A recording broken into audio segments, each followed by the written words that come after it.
नमस्कार। हस्तक्षेप में आपका स्वागत है। मैं हूं अमलेंदु उपाध्याय। देश की वर्तमान परिस्थितियों और देश में चल रही उठापटक की एक समीक्षा करने के लिए एक परिचर्चा का आयोजन किया गया। उस परिचर्चा में मैंने भी हिस्सा लिया। परिचर्चा का संचालन किया टीवी लाइव और देशबंधु के प्रधान संपादक राजीव रंजन श्रीवास्तव ने। तो देश में क्या चल रहा है, देश किस तरफ जा रहा है, किस तरह सत्ता में खेल चल रहे हैं और किस तरह सत्ता पक्ष और विपक्ष एक दूसरे के खिलाफ अपने दांव चल रहे हैं, इसकी समीक्षा वरिष्ठ पत्रकारों द्वारा की गई। तो आइए सुनते हैं उस परिचर्चा के कुछ प्रमुख सभा।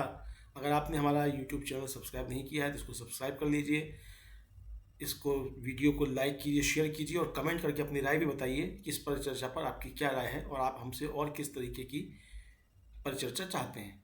दोस्तों, दिल्ली चुनाव में जीत का जश्न अभी बीजेपी पूरे तरीके से मना भी नहीं पाई थी कि उसे एक बड़ा झटका लग गया है। दरअसल मणिपुर में सीएम एन बीरेन सिंह ने अपने पद से आज अभी से थोड़ी देर पहले इस्तीफा दे दिया है। अपने इस्तीफे में उन्होंने कोई कारण तो नहीं बताया, लेकिन यह जरूर बताया है कि सरकार को मणिपुर में कौन कौन से कामों पर ध्यान देना जारी रखना चाहिए और इसमें राज्य में शांति और एकता की बात भी कही गई है। यानी यह कहा जा सकता है कि पिछले 1.5 सालों से मणिपुर को संभालने की नाकामी का बोझ अब एन बीरेन सिंह अपने कंधे पर और अकेले नहीं उठाना चाहते। उन्होंने इसमें अब केंद्र सरकार को भी शामिल कर लिया है। यह सीधे सीधे मोदी की बड़ी नाकामी मानी जाएगी।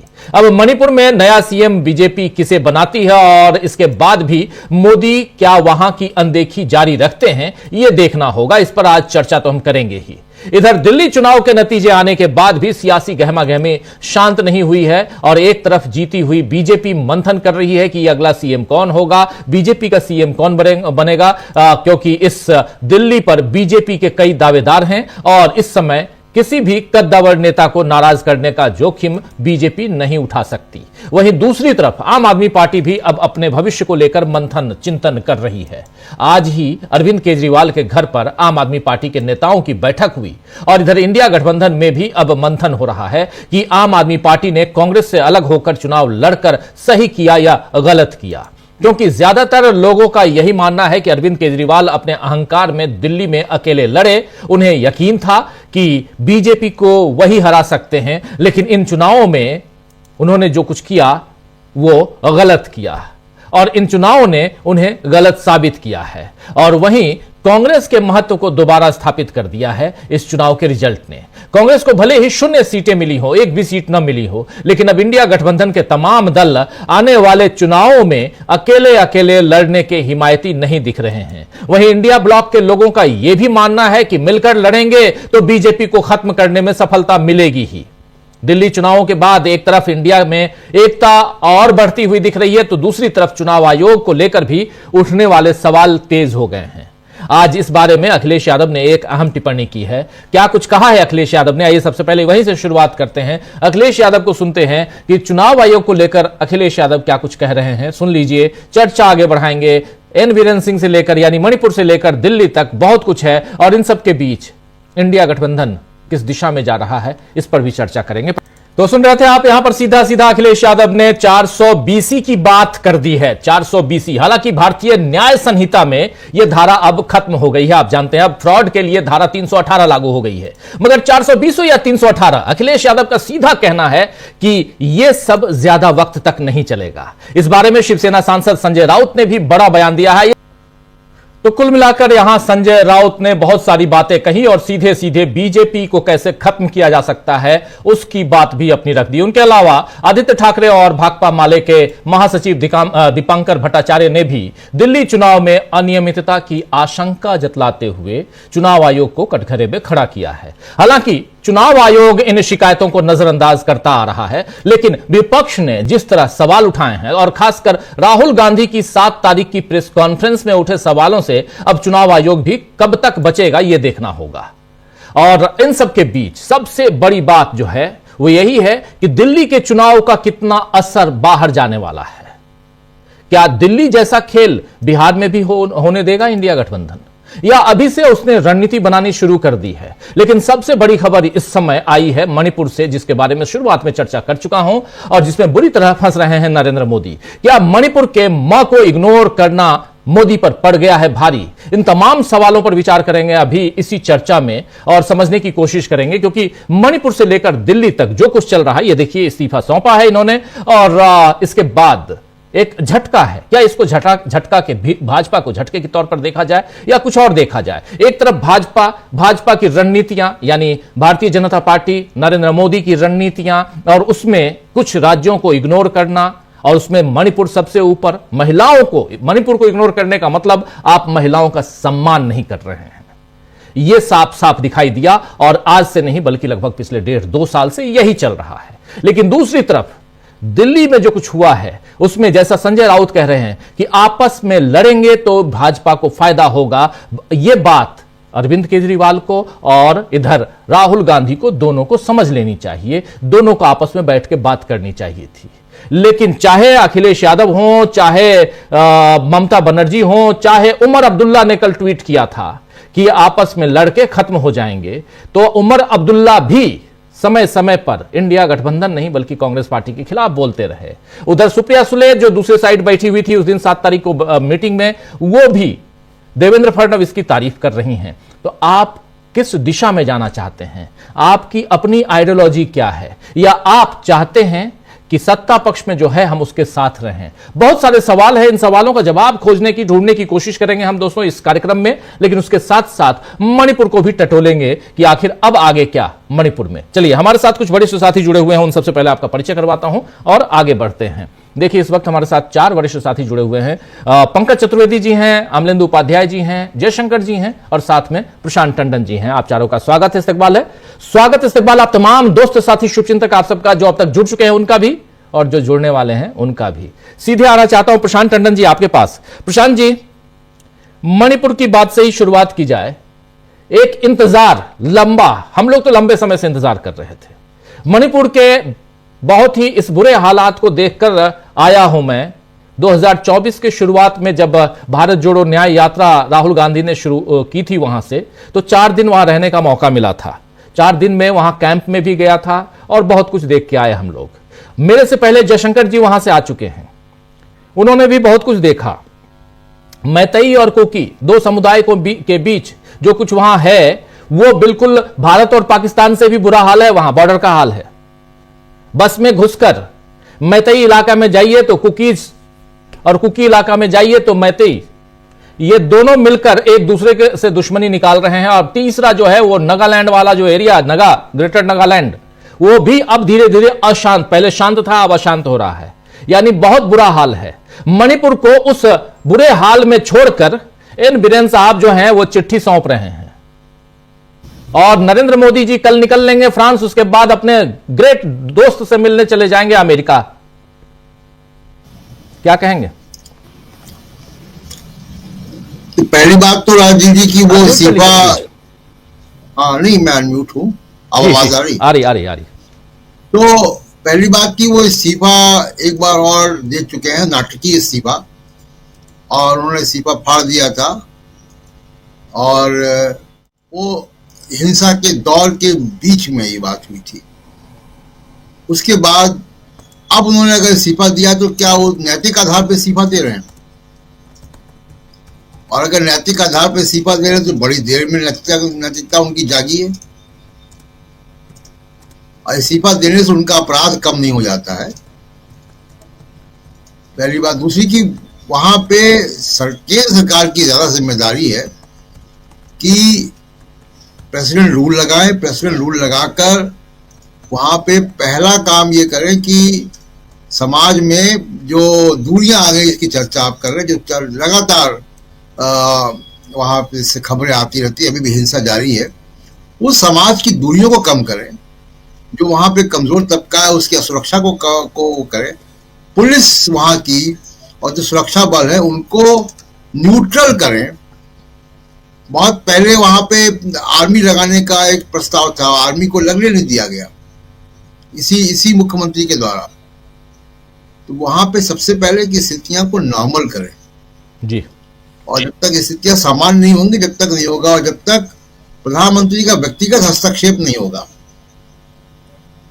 तब तक ये नहीं होगा। आप देखिए कि कश्मीर में जब हिंसा होती थी तो देवगौड़ा प्रधानमंत्री बनने के बाद वहां सबसे पहले देवगौड़ा गए थे, वाजपेयी जी वहां गए और इंटरवीन किया, लोगों से मिले। प्रधानमंत्री को आज तक वक्त नहीं मिला मणिपुर जाने का। दुनिया भर में वो घूमते हैं, रैलियां करते हैं, उद्घाटन करते हैं, फोटो खिंचवाते हैं। चुनाव के दिन वो गंगा नहाने पहुंच गए, तो मणिपुर नहीं जा पाए। लेकिन तो प्रधानमंत्री की विफलता है ये, और प्रधानमंत्री की विफलता के साथ साथ तमाम इंस्टीट्यूशंस की विफलता है। सुप्रीम कोर्ट ने भी इंटरवीन नहीं किया, चलता रहा ये मामला। तो अगर संवैधानिक व्यवस्था तार तार हो रही है, अगर लॉ एंड ऑर्डर सिचुएशन वहां पे कंट्रोल नहीं हो रही है, तो सुप्रीम कोर्ट इंटरवीन क्यों नहीं करेगा?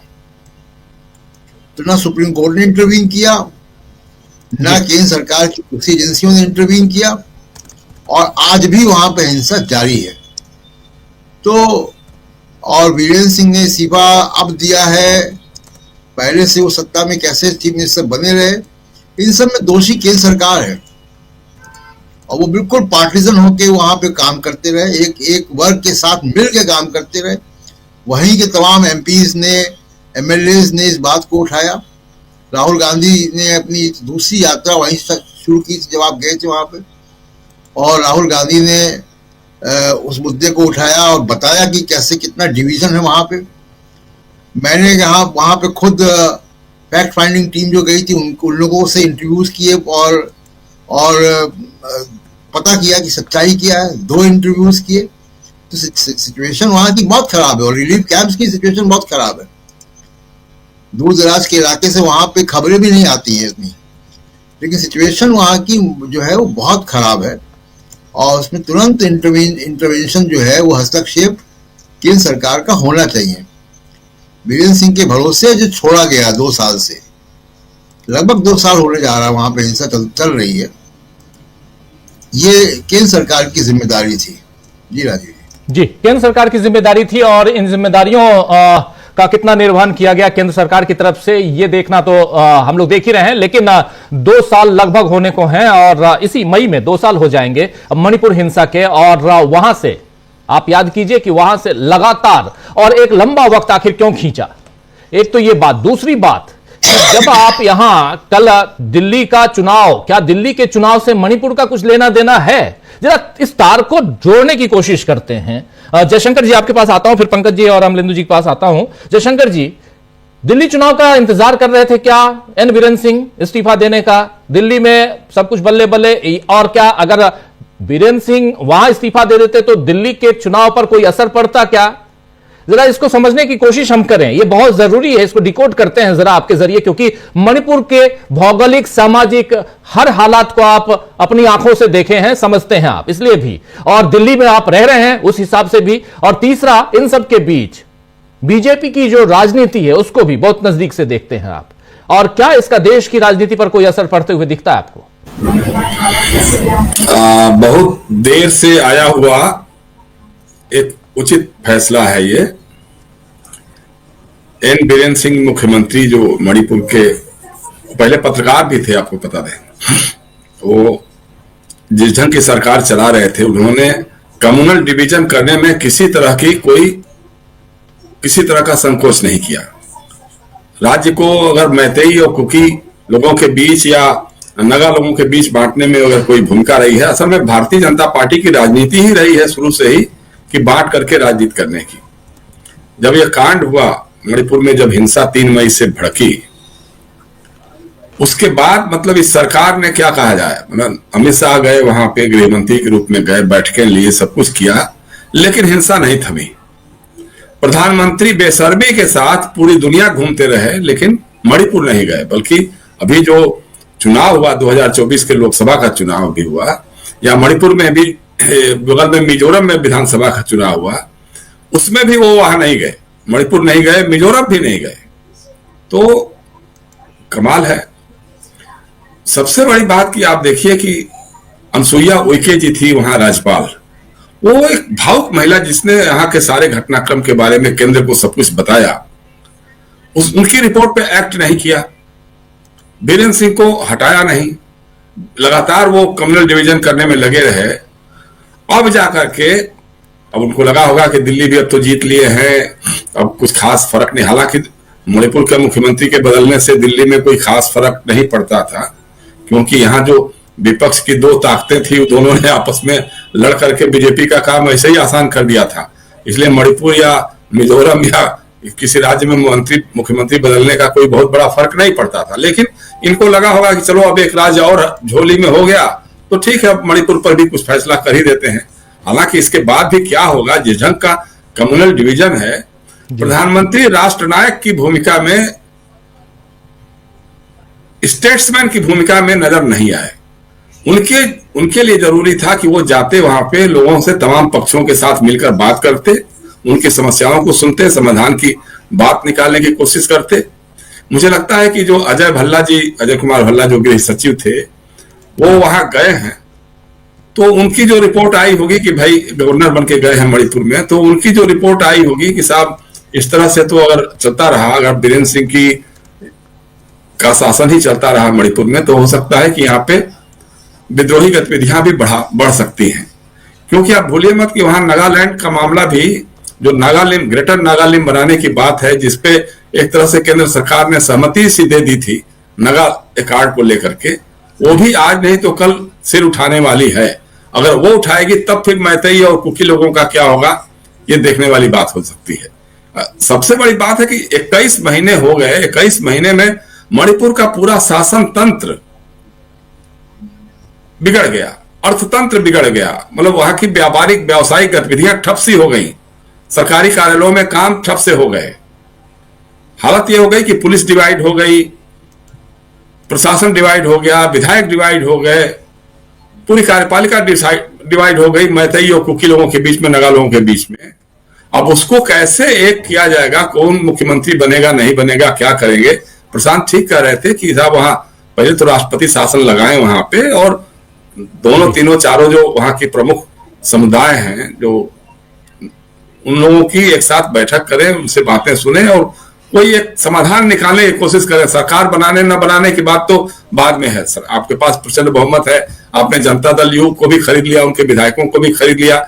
एक थोड़ा विरोध कर रहा था तो उसको आपने पार्टी से ही निकलवा दिया, तो वो सारा काम तो आप कर चुके हैं, वो एक अलग चीज है। लेकिन असल बात जो है वो वहां की समस्या का समाधान है। मतलब दुनिया भर में भारत का सिर उस दिन शर्म से झुक गया था जब महिलाओं को नंगा घुमाते हुए, उनके गुप्तांगों में उंगलियां करते हुए एक भीड़ चल रही थी, उसके साथ पुलिस भी चल रही थी, और उन महिलाओं को पुलिस के थाने से ले आया गया था।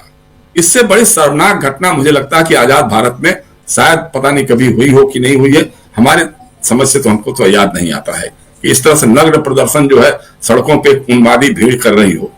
उसके बाद भी इस देश का प्रधानमंत्री अगर चुप्पी साधे बैठे और मुख्यमंत्री बना रहे, और मुख्यमंत्री कह रहा है कि इस तरह की तो सैकड़ों घटनाएं मणिपुर में होती रह रही है। मतलब कमाल है, मुख्यमंत्री खुद कह रहा है कि हमारे राज्य में इस तरह की सैकड़ों घटनाएं हो रही हैं, हत्या, लूट, बलात्कार, आगजनी, कितने घर जलाए गए, कितने लोग मारे गए, कितने लोग अभी भी निर्वासित कैंपों में रह रहे हैं, शरणार्थी कैंपों में रह रहे हैं। मैतेई लोग कुकी इलाकों में नहीं जा सकते हैं, कुकी लोग मैतेई इलाकों से नहीं जा सकते हैं, कुकी लोगों का जो जिला है उन जिलों से वो इधर नहीं जा सकते हैं। मतलब मणिपुर आना उनके लिए मुश्किल है। हवाई जहाज पकड़ना होता है तो कितने घंटे का सफर करके वो मिजोरम होकर के जाते हैं या नागालैंड होकर के जाते हैं, वहां से वो जहाज पकड़ते हैं। ये हालत हो गई है। तो अभी तक उस समस्या के बारे में कुछ समाधान नहीं है, और 21 साल से केंद्र सरकार सोई हुई है। एक तरह से गृह मंत्री अगर कहते हैं कि हम वहां गए थे, बात किए थे, तो उन विफल गृह मंत्री हैं, तो उनको पहले हटाना चाहिए, क्योंकि आप मणिपुर में तो फेल कर गए। 21 महीने आपके प्रयास अगर फलीभूत नहीं हुए हैं, इसका मतलब कि कोई है नहीं है। तो मेरा मानना यही है, जो प्रशांत कर रहे हैं मैं उसका एकदम समर्थन करता हूं, कि अभी की तारीख में केंद्र सरकार को चाहिए कि साहब, सरकार तो इस्तीफा दे दिया उन्होंने, उस पर राष्ट्रपति शासन लगाए और प्रधानमंत्री खुद जाए। यहां भी हमको लगता है कि दिल्ली में भी प्रधानमंत्री ने मणिपुर के लोगों की कोई बैठक की होगी, ऐसा मुझे नहीं लगता है। वहां जाना चाहिए, जाकर के लोगों से, सभी जो पीड़ित प्रभावित लोग हैं, दोनों तीनों पक्षों के लोग हैं, उन लोगों के साथ बैठ करके कि भाई समस्या का समाधान क्या हो सकता है, कैसे हो सकता है। अब कुकी लोग कह रहे हैं कि हमारे लिए अलग ही प्रशासन दे दीजिए, अलग शासन दे दीजिए, सब कुछ हमारे लिए अलग कर दीजिए। अब ये बात तो नॉर्थ ईस्ट के लगभग राज्यों में एक तरह से है कि जो जनजातीय लोग हैं, ट्राइबल्स हैं, उनके अंदर की हमारे लिए अलग से एक स्वशासी परिषद या ऑटोनोमस काउंसिल बनाइए या उसको और ज्यादा मजबूत करिए, हम नहीं रहना चाहते इन लोगों के साथ। तो उस तरह की भावनाएं तो हैं। अब थोड़ी देर के लिए आपने कहीं दबा लिया तो इससे कोई सफलता नहीं माननी चाहिए। असल बात वही है कि एक साथ बैठ करके समस्या का कैसे समाधान निकले। मेरे ख्याल से अजय भल्ला शायद इस मामले में सहायता कर सकते होंगे, वो भी, उनको भी रिपोर्ट देनी चाहिए, उस हिसाब से कुछ करें लोग। तो मैं तो अभी यही कहूंगा। बिल्कुल बिल्कुल बिल्कुल, आता हूं, दोबारा आता हूं आपके पास। बहुत कुछ है इस बारे में बात करने के लिए। हमारे साथ धनंजय कुमार जी भी जुड़ गए हैं। धनंजय जी, आपका स्वागत करता हूं इस कार्यक्रम में। और पंकज जी, आपके पास आना चाहता हूं। पंकज जी, क्या कनेक्शन है मणिपुर का और दिल्ली का? क्यों इतना इंतजार?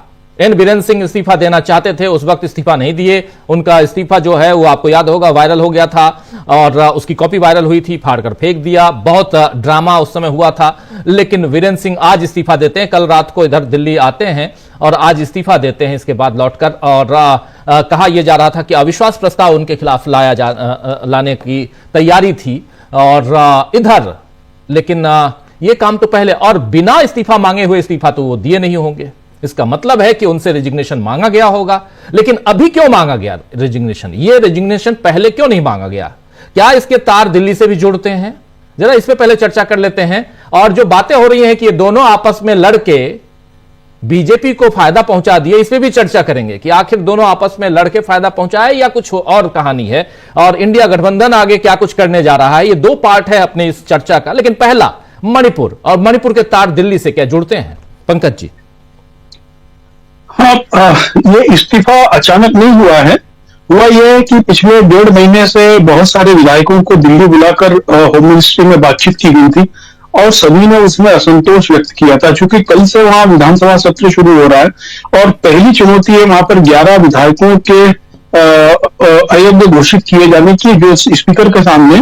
और इसके अलावा जो 10 विधायक हैं कुकी एमएलए, उन्होंने साफ कह दिया है कि वो कांग्रेस और एनपीपी द्वारा लाए गए अविश्वास प्रस्ताव के पक्ष में कहेंगे। वहां पर सरकार का गिरना तय था, एक चीज। दूसरी चीज यह हुई कि 4 दिन पहले सुप्रीम कोर्ट ने एक ऑडियो क्लिप के फॉरेंसिक टेस्ट का ऑर्डर किया है, जिस ऑडियो क्लिप में स्पष्ट रूप से कहा जा रहा है कि एन बीरेंद्र सिंह ने मेतई लोगों के हाथ में से पुलिस की आर्मोरी को लुटवाया और हथियारों के इस्तेमाल से दंगा कराया और पुलिस और एडमिनिस्ट्रेशन को बोला कि वो मेतई लोगों के खिलाफ कोई कार्रवाई ना करे। ये जो ऐसा समझा जा रहा है कि वो जो ऑडियो क्लिप है उसके अंदर स्पष्ट रूप से एन बीरेंद्र सिंह की आवाज है और उसमें वो बहुत बुरी तरीके से गिरे हुए हैं। एन बीरेंद्र सिंह कई दिनों से दिल्ली और उसके आसपास थे। अभी 4 दिन पहले वो प्रयागराज के संगम में अपना पाप धो के भी आए थे, और जब उन्होंने अपना पाप धो लिया उसके बाद में तय किया गया कि चलो अब उनका इस्तीफा करा दिया जाए। जहां तक ये बात तय है कि यदि 1 या 2 दिन पहले मणिपुर का इस्तीफा होता तो एक मणिपुर का इस्तीफे से जाहिर है कि लाइन एंड ऑर्डर का प्रॉब्लम के कारण उनके इस्तीफे की बात होती, तो बीजेपी को शायद लगा हो कि विधानसभा चुनाव में जो उनका टेम्पो बना हुआ है प्रचार का, उसके अंदर एक इंपॉर्टेंट खबर आने के कारण शायद वो मिसमैनेज होगी। और आप देखिए कि जो प्राइम मीडिया है वो इस खबर को, जो एन बीरेंद्र सिंह के ऑडियो क्लिप वाली खबर है, यदि ये और किसी चीफ मिनिस्टर के साथ होती तो ये प्राइम खबर होती। आप देखिए तो किसी होगी तो लाइव वाली खबर। क्यों? क्योंकि ये जो हेडलाइन मैनेजमेंट है वो टीम ने इस खबर को भी दबाया। असल चीज जो मुझे लगती है कि एन बीरेंद्र सिंह के ऊपर के 2 संकट थे, एक अविश्वास प्रस्ताव का और दूसरा इस क्लिप का, ऑडियो क्लिप का। यह बात तय है कि मुझे नहीं लगता है कि अभी मणिपुर में कोई नया चीफ मिनिस्टर अपॉइंट किया जाएगा, क्योंकि मणिपुर एक बहुत बड़े संकट से गुजर रहा है। एक तो वहां पर करीबन 45,000 लोग अभी भी रिलीफ कैंप में रह रहे हैं। दूसरी चीज है कि लगभग इतने ही लोग म्यांमार से आए हुए अलग अलग विलेजेस में रह रहे हैं, जो कुकीज डोमिनेटिंग इलाका कहलाता है। और सबसे बड़ी चीज है कि बगल वाला जो राज्य है मिजोरम, उसके अंदर भी करीबन 70,000 म्यांमार से आए हुए लोग रह रहे हैं। वहां पर एक नया विवाद खड़ा हो रहा है क्योंकि वहां पर बार बार वायरिंग की जा रही है, जिससे कि जो फ्री आना जाना है दोनों म्यांमार और इंडिया के लोगों का वो रुक जाए, और उसको लेकर वहां पर नगास और बॉर्डर के लोग बहुत ज्यादा विरोध कर रहे हैं। अब आपको आश्चर्य होगा कि जो हमारा मणिपुर का बॉर्डर है उसमें एक बड़ा विलेज ऐसा है जो 100% तमिल विलेज है, और म्यांमार में भी तमिल है। उन लोगों का आना जाना, खाना पीना, नातेदार, रिश्तेदार, इस प्रकार से कुकीज और जो लोग हैं वो उन लोगों के साथ में ऐसे रिश्ते हैं। तो वहां पर किस चीज को लेकर भी विवाद है। दूसरा विवाद है कि इतनी बड़ी संख्या में जो माइग्रेटेड आ गए हैं उनके जो खर्चों को लेकर विवाद है। तीसरी चीज है कि मणिपुर का जो 21 महीने से प्रशासन ठप है, तो वहां की रेवेन्यू बिल्कुल बंद है, और अभी जो स्थिति बड़ी कॉम्प्लिकेटेड है। वहां पर कोई भी, मुझको नहीं लगता है कि कोई चीफ मिनिस्टर भी सरकार चला पाएगा। मुझे भरोसा है कि वहां पर राष्ट्रपति शासन नहीं लगेगा। एक चीज, जहां तक दिल्ली का सवाल रहा, जहां तक दिल्ली में चुनाव में हम इंडिया गठबंधन की बात करते कि हो क्या रहा था कि इंडिया गठबंधन को ऐसा समझा जा रहा था कि सब कुछ त्याग कांग्रेस को करना है। देखिए, कांग्रेस भी एक राजनीतिक दल है और हर राज्य में वो अपनी पकड़ बनाना चाहती है, ऐसा तो है नहीं। यदि वो हर क्षेत्रीय दल के साथ में 30% पे कॉम्प्रोमाइज करने लगेगी तो उस राजनीतिक दल का अस्तित्व क्या रह जाएगा, उसके अपने कैडर का उसका क्या होगा। एक ये सवाल कांग्रेस के एक बड़े वर्ग में चल रहा है, जो एक है एकला चलो वाला वर्ग है, और दूसरा जो है कि वो कहता है कि पहले हम सत्ता में आ जाए, उसके बाद में हम इन लोगों को रिप्लेस करें।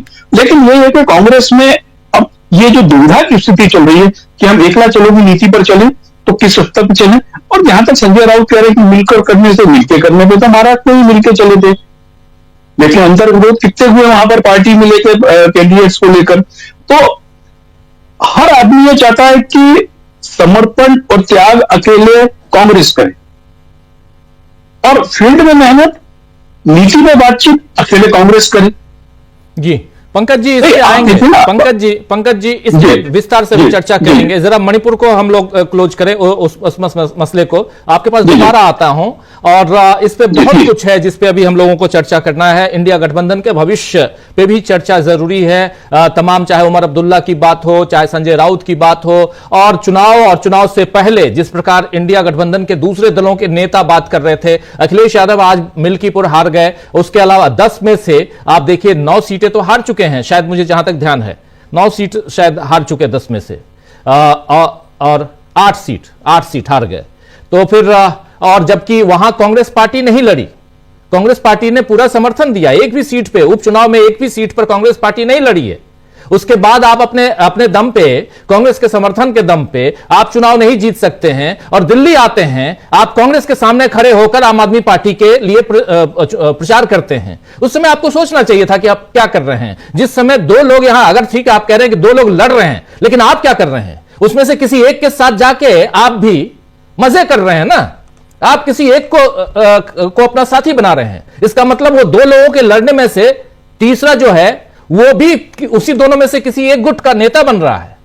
तो इसलिए ये सब फालतू की बातें ये लोग भी कर रहे हैं। शिवसेना, उद्धव गुट ने भी बहुत सारी बातें कही उस समय कांग्रेस के ऊपर। सुप्रिया सुले जो बगल में बैठी थी वो भी अपनी बातें रख रही थी और तारीफ कर रही थी। तो महाराष्ट्र के सीएम की तारीफ कर रही थी वो, देवेंद्र फडणवीस की। तो ये सारी बातें हैं जिस पर कांग्रेस को, राहुल गांधी को, मल्लिकार्जुन खड़गे को, उन सबको विचार करना होगा और इन लोगों के साथ बैठक करनी होगी। इस पर भी चर्चा करेंगे, लेकिन पहले मणिपुर पे आते हैं। अमलेंदु उपाध्याय जी और धनंजय जी, आप दोनों के बीच आता हूं। पहले अमलेंदु जी, मणिपुर की घटना कितनी बड़ी घटना है, और जैसा कह रहे हैं पंकज जी कि गंगा में नहा के पाप धो लिए, धुल गए उनके, मुझे नहीं लगता कि पाप धुले होंगे, क्योंकि इतना पाप कर चुके हैं एन बीरेन सिंह। पहली जो पारी जो है उनकी, पहले दिन से, बिल्कुल सही कह रहे थे जयशंकर जी, और वो देख के मैं अपनी आंखों से आया हूं क्या स्थिति बना रखी है मणिपुर की।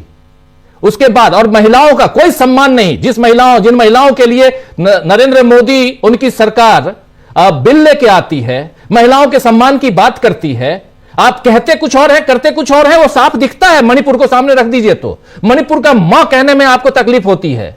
उसके बाद आप 21 महीने लगा देते हैं अपने मुख्यमंत्री से इस्तीफा लेने में। आपके पाप धुल जाएंगे क्या? और आप इंतजार करते हैं कि दिल्ली का चुनाव खत्म हो जाए उसके बाद मैं इस्तीफा लूं। ये चल क्या रहा है अमलेंदु जी? ये राजीव जी भगवा चल रहा है, और असली चाल चरित्र चेहरा भारतीय जनता पार्टी का वो सामने आ रहा है। एन बीरेन सिंह भारतीय जनता पार्टी का मुख है, नरेंद्र मोदी भारतीय जनता पार्टी का मुखौटा है। असलियत यह है जो एन बीरेन सिंह है वही भारतीय जनता पार्टी का असली चाल चरित्र चेहरा है, इसको नरेंद्र मोदी ने साबित किया है और बहुत ही ईमानदारी के साथ नरेंद्र मोदी ने इसको ओन किया है, इसकी हामी भरी है बहुत ईमानदारी के साथ उन्होंने किया है। एन बीरेन सिंह ही भारतीय जनता पार्टी का चेहरा है, जिसको जो करना हो वो करो। अटल बिहारी वाजपेयी जो थे, चलिए उन्होंने तब भी जो था वो थोड़ा सा सम्मान रख लिया था इस संविधान का और राजधर्म का पालन करो, हालांकि वो भी हिम्मत नहीं जुटा पाए थे नरेंद्र मोदी को हटाने की। नरेंद्र मोदी वो शब्द भी इस्तेमाल नहीं कर सकते हैं, तो ये नरेंद्र मोदी ने बता दिया है राजीव जी। कुल मिला के जो बात है वो दो बड़े कारण जिनकी वजह से ये फैसला भी लेना पड़ा, एक तो जो अविश्वास प्रस्ताव आना है वो भी, और दूसरा जो सुप्रीम कोर्ट का जो पंकज जी ने बताया उस पर सुनवाई पूरी हो चुकी है, उस पर आदेश हो चुके हैं कि फोरेंसिक उसकी जांच होगी, और फोरेंसिक जांच होगी तो अब ये समझ में आ रहा है नरेंद्र मोदी को कि फोरेंसिक जांच आते ही मणिपुर से लेकर गुजरात तक के बहुत से केस खुल सकते हैं, और केवल जांच में जो है एन बीरेन सिंह लपेटे में नहीं आएंगे, एन बीरेन सिंह लपेटे में आएंगे तो जाने किस किस को लपेटे में ले लेंगे। तो इसलिए जो है एन बीरेन सिंह को बचाने की तमाम चीजें शुरू हो रही हैं, और एन बीरेन सिंह जो है वो ज्यादा मुंह ना खुलने पाए इसके इंतजाम किए जा रहे हैं। तो हो सकता है एन बीरेन सिंह को जो है कहीं का गवर्नर बनाकर भेज दिया जाए, मुख्यमंत्री पद से तो हटा दिए गए हैं, राष्ट्रपति भी बनाया जा सकता है एन बीरेन सिंह को, क्योंकि काबिलियत उन्होंने साबित कर दी है, प्रधानमंत्री भी बन सकते हैं। अमलेंदु जी वो कुछ भी बन जाएं, कुछ भी बन जाएं, बात यह है कि आपने एक राज्य को बर्बाद कर दिया। वहां दो गुटों को लड़वा के हम बस से जा रहे थे, इंफाल से निकले, आगे जा रहे हैं नागालैंड की तरफ, बीच में 3 जगह गाड़ी और कोई चेक कौन कर रहा है, तो वहां उस समुदाय के लोग मैतेई इलाका से गुजर रहे हैं। आप इंफाल का एरिया मैतेई एरिया है, उससे आगे निकलिए, आप जाइए नागालैंड की तरफ बढ़िए तो कुकी एरिया आता है। कुकीज वहां पे मैतेई को खोजते हैं, मैतेई जो है कुकीज को खोजते हैं, और वहां पर बीएसएफ या वहां की जो पुलिस है वो बैठी रहती है बेचारी बनी हुई। तो ये तो है, प्रशासन के हाथ में कुछ नहीं है। और किसने किया ये सब? एन बीरेन सिंह और नरेंद्र मोदी ने। इसलिए आप क्या बनाए जाएंगे छोड़ दीजिए, लेकिन थोड़ा तो शर्म कीजिए, थोड़ा तो आप इतना तो देखिए कि आप जिस कुर्सी पे बैठे हुए हैं जनता बैठाई है आपको। मणिपुर के लोग जो लोग मणिपुर से इस कार्यक्रम को देख रहे होंगे वो इन बातों को महसूस कर रहे होंगे जो मैं कह रहा हूं। बहुत बुरा हाल है, और इस बात को क्या नरेंद्र मोदी, उनकी पार्टी, उनकी सरकार, होम मिनिस्ट्री वो नहीं जानते क्या? अजय भल्ला वहां जाके मुख्य अब राज्यपाल बने हैं, वो तो होम मिनिस्ट्री में थे, सेक्रेटरी थे, उनसे बेहतर और कौन जानेगा। इसलिए आप बन जाइए, कुछ भी बनना हो, सीजेआई चंद्रचूड़ भी बहुत कुछ बन जाएंगे, लेकिन बर्बाद तो करके गए ना, वैसे ये बर्बाद करके जा रहे हैं, इसलिए बात कर रहा हूं। तो राजीव जी अभी जाता है, इस्तीफा तो क्या है, अभी जाता है, सवाल तो यही है ना। भारतीय जनता पार्टी का असली चाल चरित्र चेहरा दुनिया के सामने रख रहे हैं एन बीरेन सिंह, और नरेंद्र मोदी उसको स्वीकार कर रहे हैं कि यही हमारा असली चाल चरित्र चेहरा है, एन बीरेन सिंह ही भारतीय जनता पार्टी के पोस्टर हैं। तो कुल मिलाकर जो आपने कही बेशर्मी वाली बात राजीव जी, जो जयशंकर जी भी कहते हैं बेशर्मी वाली बात, तो आप उनसे किसी शर्म की उम्मीद कैसे कर सकते हैं इन शर्मनिरपेक्ष लोगों से? भाई जिनकी शर्म जो है वो कुंभ में लाशों पर नहीं जाती है, जिनकी शर्म जो है कोविड में लाशों पर नहीं जाती है, जिनकी शर्म जो है मणिपुर में लाशों पर नहीं जाती है, जिनकी शर्म जो है वो गुजरात में लाशों पर नहीं जाती है, तो आप उनसे कैसे किसी शर्म की अपेक्षा कर सकते हैं? तो इसलिए इनसे किसी शर्म की कोई अपेक्षा नहीं है। इसलिए मैं कह रहा हूं कि भारतीय जनता पार्टी का असली चाल चरित्र चेहरा यही है। भारतीय जनता पार्टी का सुशासन का मॉडल यही है, मणिपुर मॉडल जो एन बीरेन सिंह ने तैयार किया है। और एन बीरेन सिंह को हटाने की हिम्मत इसलिए नहीं पा रही थी कि एन बीरेन सिंह अगर हटते तो उसके साथ जाने कितने लोगों को हटना पड़ता। तो ये जो है कुल मिलाकर साबित किया है। और अभी भी राजीव जी एन बीरेन सिंह अपनी शर्तों पर बैठे होंगे, दिल्ली आए हैं, आकर उन्होंने अपनी शर्तें रखी होंगी, और अगर हटाना होता एन बीरेन सिंह को तो इस त्यागपत्र की जरूरत नहीं पड़ती, गवर्नर बर्खास्त करता। तो बर्खास्तगी नहीं हुई है एन बीरेन सिंह की, इस्तीफा दिया एन बीरेन सिंह ने। इसका मतलब नरेंद्र मोदी और पूरी भारतीय जनता पार्टी पूरे तरीके से एन बीरेन सिंह के दबाव में है और उनकी शर्तें मान रही है, अपनी शर्तों पर इस्तीफा दिया है एन बीरेन सिंह ने। तो इसलिए जो है मणिपुर का जो मां नहीं निकलता है नरेंद्र मोदी के मुंह से, वो इसीलिए नहीं निकलता है क्योंकि भारतीय जनता पार्टी का असली मॉडल जो यही है। वो तो गनीमत है कि मणिपुर को ही अभी सामने आया, ये तो पूरे देश को मणिपुर बना सकते हैं, इनके अंदर काबिलियत है ये। इसलिए नरेंद्र मोदी का स्थलापन्न एन बीरेन सिंह हो सकते हैं जब भारतीय जनता पार्टी की आवश्यकता पड़ेगी।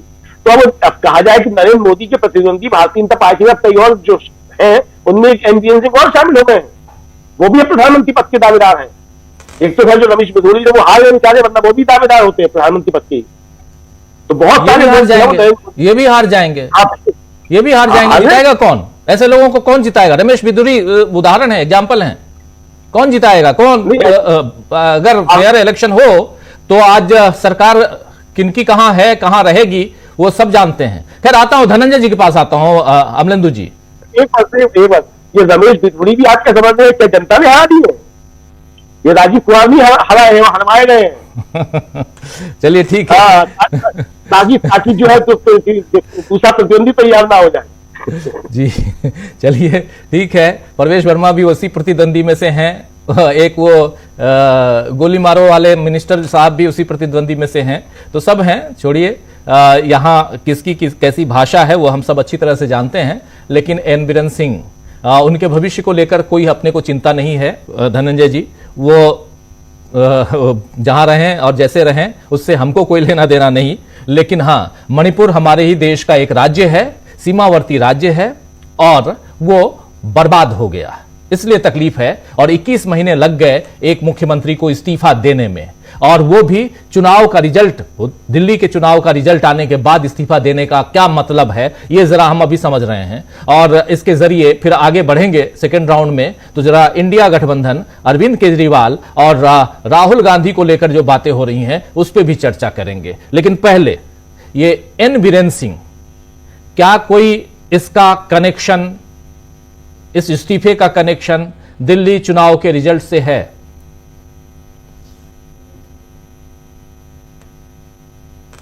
धनंजय जी, मेरी आवाज आ रही है? जी आ रही है, आ रही है जी।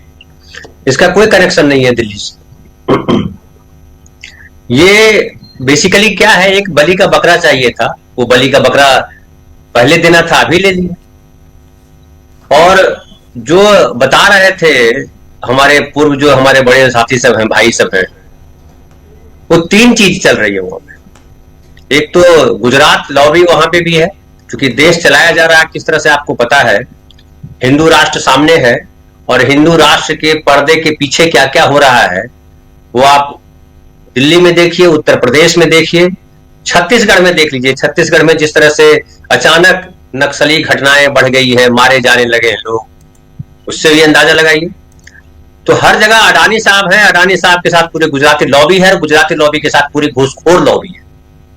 जिनको पैसा चाहिए, पैसा लो, काम करो, या आप जेल जाओ। एक जो माफियाओं का मुंबई के सिनेमा में आपने देखा होगा, जो सिनेमा का माफिया होता था, मतलब जो माफिया होता था सिनेमा में, वो ऑफर देता था कि ये अटैची में पैसा रखा है, ये ले लो और ये जमीन छोड़ करके जाओ, या मेरे अनुरूप काम करो, मेरे साथ काम करोगे तो सुखी रहोगे, मेरे खिलाफ बोलोगे तो मार दिए जाओगे। तो ये देश नहीं चल रहा, ये जो है एक गैंग चलाया जा रहा है।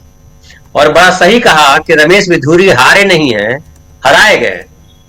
और जो जो चेहरे बदनाम हो जाएंगे उसको कुछ दिन के लिए वो सेंटिंग पोस्ट पे डाल देते हैं कि इसको बाद में लाएंगे। उसका अलग अलग इस्तेमाल है, आरएसएस इस्तेमाल करना खूब बढ़िया जानता है। तो बीरेन सिंह को जो इस्तेमाल करना था वो इस्तेमाल किया। और जो पंकज भाई बता रहे थे कि वहां पर जो उनके अपने विधायक हैं वो भी नाराज हैं, क्योंकि उनको अपने जनता का सामना करना है, अपने नागरिकों का सामना करना है। और ये भी समझिए कि वहां कांग्रेस के सांसद वहां जीत करके आए, और कुकी मैतेई का झगड़ा बहुत गहरा हो गया, इतना नुकसान होगा कि किसी ने सोचा नहीं था। और उसमें आम जीवन पूरी तरह से बर्बाद हो गया है। बर्बाद तो उत्तर प्रदेश में भी है, बर्बाद तो मैं मानता हूं पूरे देश में बर्बाद है, पूरा देश ही मणिपुर है। क्योंकि कहीं आप उत्तर प्रदेश की एक रोज घटनाएं आप देख सकते हैं और आप तुलना कर सकते हैं। मणिपुर में एक जो है चल रहा था लंबे समय से, वहां 2 गुट लड़ रहे थे, लेकिन यहाँ 2 गुट नहीं लड़ रहा है उत्तर प्रदेश में। उत्तर प्रदेश में सरकार और उसके पुलिस वाले और उसके गुंडे, ये 3 लोग हैं जो पूरे जनता को, पूरे आम आदमी को बंधक बनाए हुए हैं।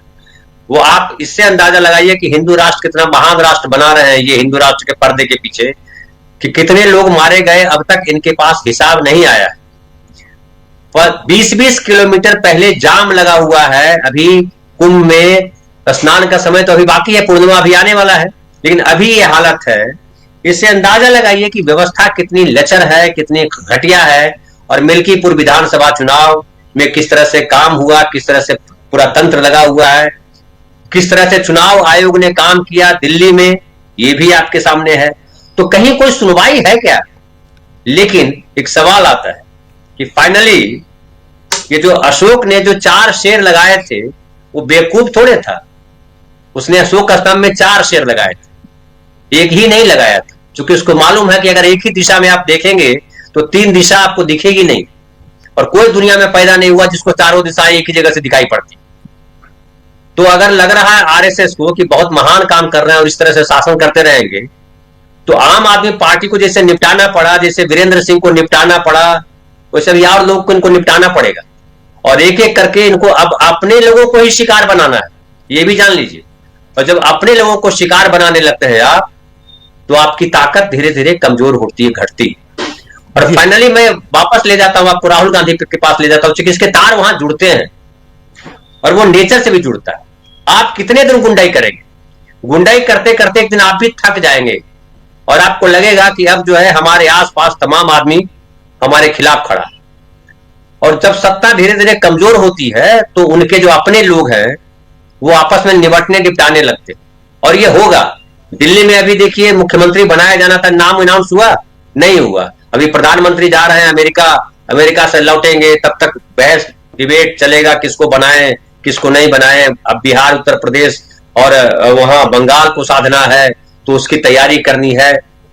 लेकिन मुझे लगता है कि फाइनली हिंदू राष्ट्र को जिस तरह से एक्सपोज ये खुद कर रहे हैं, हमारे गांव में एक कहा जाता है कि जो एक नालायक बाप होता है ना, अपने पूर्वजों के संपत्ति बेच के खा जाता है और अपने आने वाली पीढ़ियों के भविष्य को खा जाता है।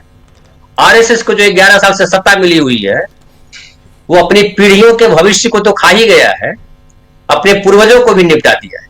अब इनके पास खाने के लिए अपना ही हाथ पैर शरीर है, ये खुद को खाएंगे। और बहुत दिन नहीं है, हो सकता है 5 साल और 10 साल और लगे, लेकिन फिर लौट के आने वाले नहीं है। क्योंकि जिस तरह का समाज ये बना रहे हैं, उस तरह के समाज में मनुष्य कम से कम नहीं रह सकता है। और धर्म का जो नंगा नाच इस देश में हुआ है, इतनी विकृत स्थिति जो है, कुंभ में जाकर के देखिए। आप कुंभ का आयोजन कर रहे हो, आम थे क्या धनंजय जी? नहीं, मैं इस सब में जाता नहीं, मैं बिलीव नहीं करता। ओम कुंभ भगवान किसी को मानता नहीं हूं, मैं सिर्फ खुद को मानता हूं। पिताजी को भी, मैं जब पिताजी से भी बात करता था तो मैं तौलता था कि पिताजी जो बात कर रहे हैं वो मुझे सही लगती है कि नहीं लगती। मैं बुद्ध को मानता हूं और मानता हूं कि आप दीपो भव, स्वयं दीपक बनो, अपने आप को पहचानो और जो आपको सही लगे वो करो। और एक चीज खाली पिताजी के मैंने अपने साथ रखी, पिताजी मेरे कहते थे किसी का दिल नहीं दुखाना, तो किसी का दिल नहीं दुखाता हूं। बाकी धर्म कर्म में मेरा कोई यकीन नहीं है। हालांकि मेरा भाई वहां गया हुआ है। कुंभ की बात ज्यादा कर रहे थे इसलिए पूछा। नहीं, मैं इसलिए कर रहा हूं कि मैं बड़ा आहत हूं। हमारे देश का एक बड़ा हिस्सा जो है वो आस्था में भोला भाला, इसको कहते हैं अंग्रेजी में क्यूट, तो भोला भाला प्यारा समाज जो है उसको लग रहा है कि जो दुखी समाज है, बेसिकली सुखी आदमी तो पिकनिक मनाने जा रहा है, जो दुखी आदमी है वो गंगा में डुबकी रहा है, तो उसको लगता है कि हमारे सारे पाप कट जाएंगे पूर्व जन्म के और हमारा जीवन अब बेहतर हो जाएगा। अब उस भोले आदमी को देश के नंगे साधु, देश के भ्रष्ट पॉलिटिशियन, जो धर्म के नाम पर सत्ता पे आकर के बैठे हुए पाखंडी, वो लूट रहे हैं उस गरीब आदमी को जो दुखी है। उसके दुख का निवारण करने के लिए बैठे थे सत्ता में, वो दुख का निवारण नहीं कर रहे हैं, उसको दुख को चौगुना कर रहे हैं और उसको भगवान भरोसे खड़ा कर रहे हैं। लेकिन नंगे भूखे लोग जो है कब तक भगवान को ही मानेंगे? तो ये कुल मिलाकर के मुझे बड़ी निराशा है। मणिपुर तो मेरे नजदीक नहीं है, लेकिन कुंभ की घटनाएं रोज आ रही है। कुंभ की घटनाओं में आप देखिए, जो आम गरीब आदमी है, कमजोर आदमी है, जो लोअर मिडिल क्लास है, उसके साथ क्या बिहेव किया जा रहा है जी। वहां टेंट लगे हुए हैं, वहां नंगे साधुओं के लिए जो है वो लगा हुआ है, जो पाखंडी है मूलतः, वहां जो कथावाचक हैं घटिया लोग, जिनकी भाषा कितनी गंदी है, जो कहते हैं कि जो कुंभ नहीं नहाने आया वो देशद्रोही है। हम देशद्रोही हैं, देश उनके बाप का है, वो बताएंगे कौन देशद्रोही है। तो ये इस तरह के लोगों को कौन पाल रहा है? ये आरएसएस पाल रहा है हिंदू समाज के नाम पर। और हिंदू समाज को जिस दिन आंख खुलेगी, संविधान जो है, मैं महत्वपूर्ण इसलिए मैं मानता हूं राहुल गांधी के साथ, इसलिए मैं कई बार खड़ा दिखाई पड़ गया। लोगों कह रहे हैं कि आप राहुल गांधी की तारीफ कर रहे हैं, क्या कांग्रेसी हो गए? मैं कांग्रेसी नहीं हूं, मैं संविधान का आदमी, मैं इस देश के नागरिक हूं और मुझे लगता है जागरूक नागरिक हूं। और संविधान में जो अधिकार दिया है वो भगवान हमें अधिकार नहीं देता। भगवान हमें कहता है याचना करो, आर्तनाद करो, मांगो हमसे, तब देंगे। संविधान कहता मांगने की जरूरत नहीं है, ये तुम्हारा हिस्सा है, ये तुमको लेना है, तुम लड़ के लो चाहे जैसे लो। तो सरकार अगर ये लड़के अगर चाहती है कि सरकार नहीं देना चाहती है हमारे अधिकार को, तो हम लड़के लेंगे, उसमें समय लगेगा। और खास करके महिलाओं की बात कीजिए, छोड़ दीजिए बाकी लोगों को, दलित समाज, वंचित समाज, पिछड़ा समाज, उसको क्या क्या मिला शायद वो भूल गए हैं। महिलाओं को याद रखना चाहिए कि महिलाओं को संपत्ति में अधिकार किसने दिया, किसने दिया संपत्ति में अधिकार, महिलाओं की क्या हैसियत थी। ये कहते थे क्या, जननी जन्मभूमि से स्वर्गादपि गरियसी, माता जो है, जननी जो है स्वर्ग से महान है, मां महान होती है। सारे प्रवचनकर्ता जो कथावाचक है, जो संत बने घूम रहे हैं पाखंडी, वो सब कहते हैं कि मां महान है। क्या कोई मां को महान मानता है? मां महान है तो पिता कौन है? पिता उस पर शासन क्यों करता है? कोई सवाल कर रहा है? भी उसी संविधान पे जा रहे हैं धनंजय जी, आप भी उसी राह पे जा रहे हैं। चलिए लौट आइए संविधान सवाल करने कहता है। मैं संविधान के रास्ते पर, मैं संविधान की बात कर रहा हूँ कि आप जो है संविधान को समझिए और संविधान को चलिए। और मुझे लगता है कि जो एक और बात जो आखिर में बोलूं, जो आप नहीं जाने देना चाह रहे थे अपने डिबेट को उस तरफ, लेकिन मैं थोड़ी सी चर्चा कर देना चाहता हूं। अभी तो लेके जाएंगे, अभी उसी पे बात करेंगे, अभी उसी पे बात करेंगे। तो उधर ही चला जाता हूं, उधर ही छोड़ ले जाता हूं जी। देखिए राहुल गांधी, कई लोग सवाल कर रहे हैं बिहार राहुल गांधी क्यों जा रहे हैं बार बार। राहुल गांधी बिहार इसलिए बार बार जा रहे हैं कि बिहार जो है सामाजिक न्याय की जमीन, पिछले 34 वर्षों से वहां पिछड़ों का शासन है। बहुत कुछ बदला है, लेकिन बहुत कुछ बदलना बाकी। अब एक ठहराव आया हुआ, नीतीश कुमार दिमागी तौर पे थोड़े कमजोर हो गए हैं, लालू प्रसाद यादव जी पुराने पड़ गए हैं, उनकी राजनीति चल नहीं रही है। अब वहां नई राजनीति चाहिए। नई राजनीति के लिए जिस तरह से बीजेपी ने बिसात बिछाई है, बहुत गहरी बिसात है, बहुत आसान नहीं है, बहुत कठिन लड़ाई है।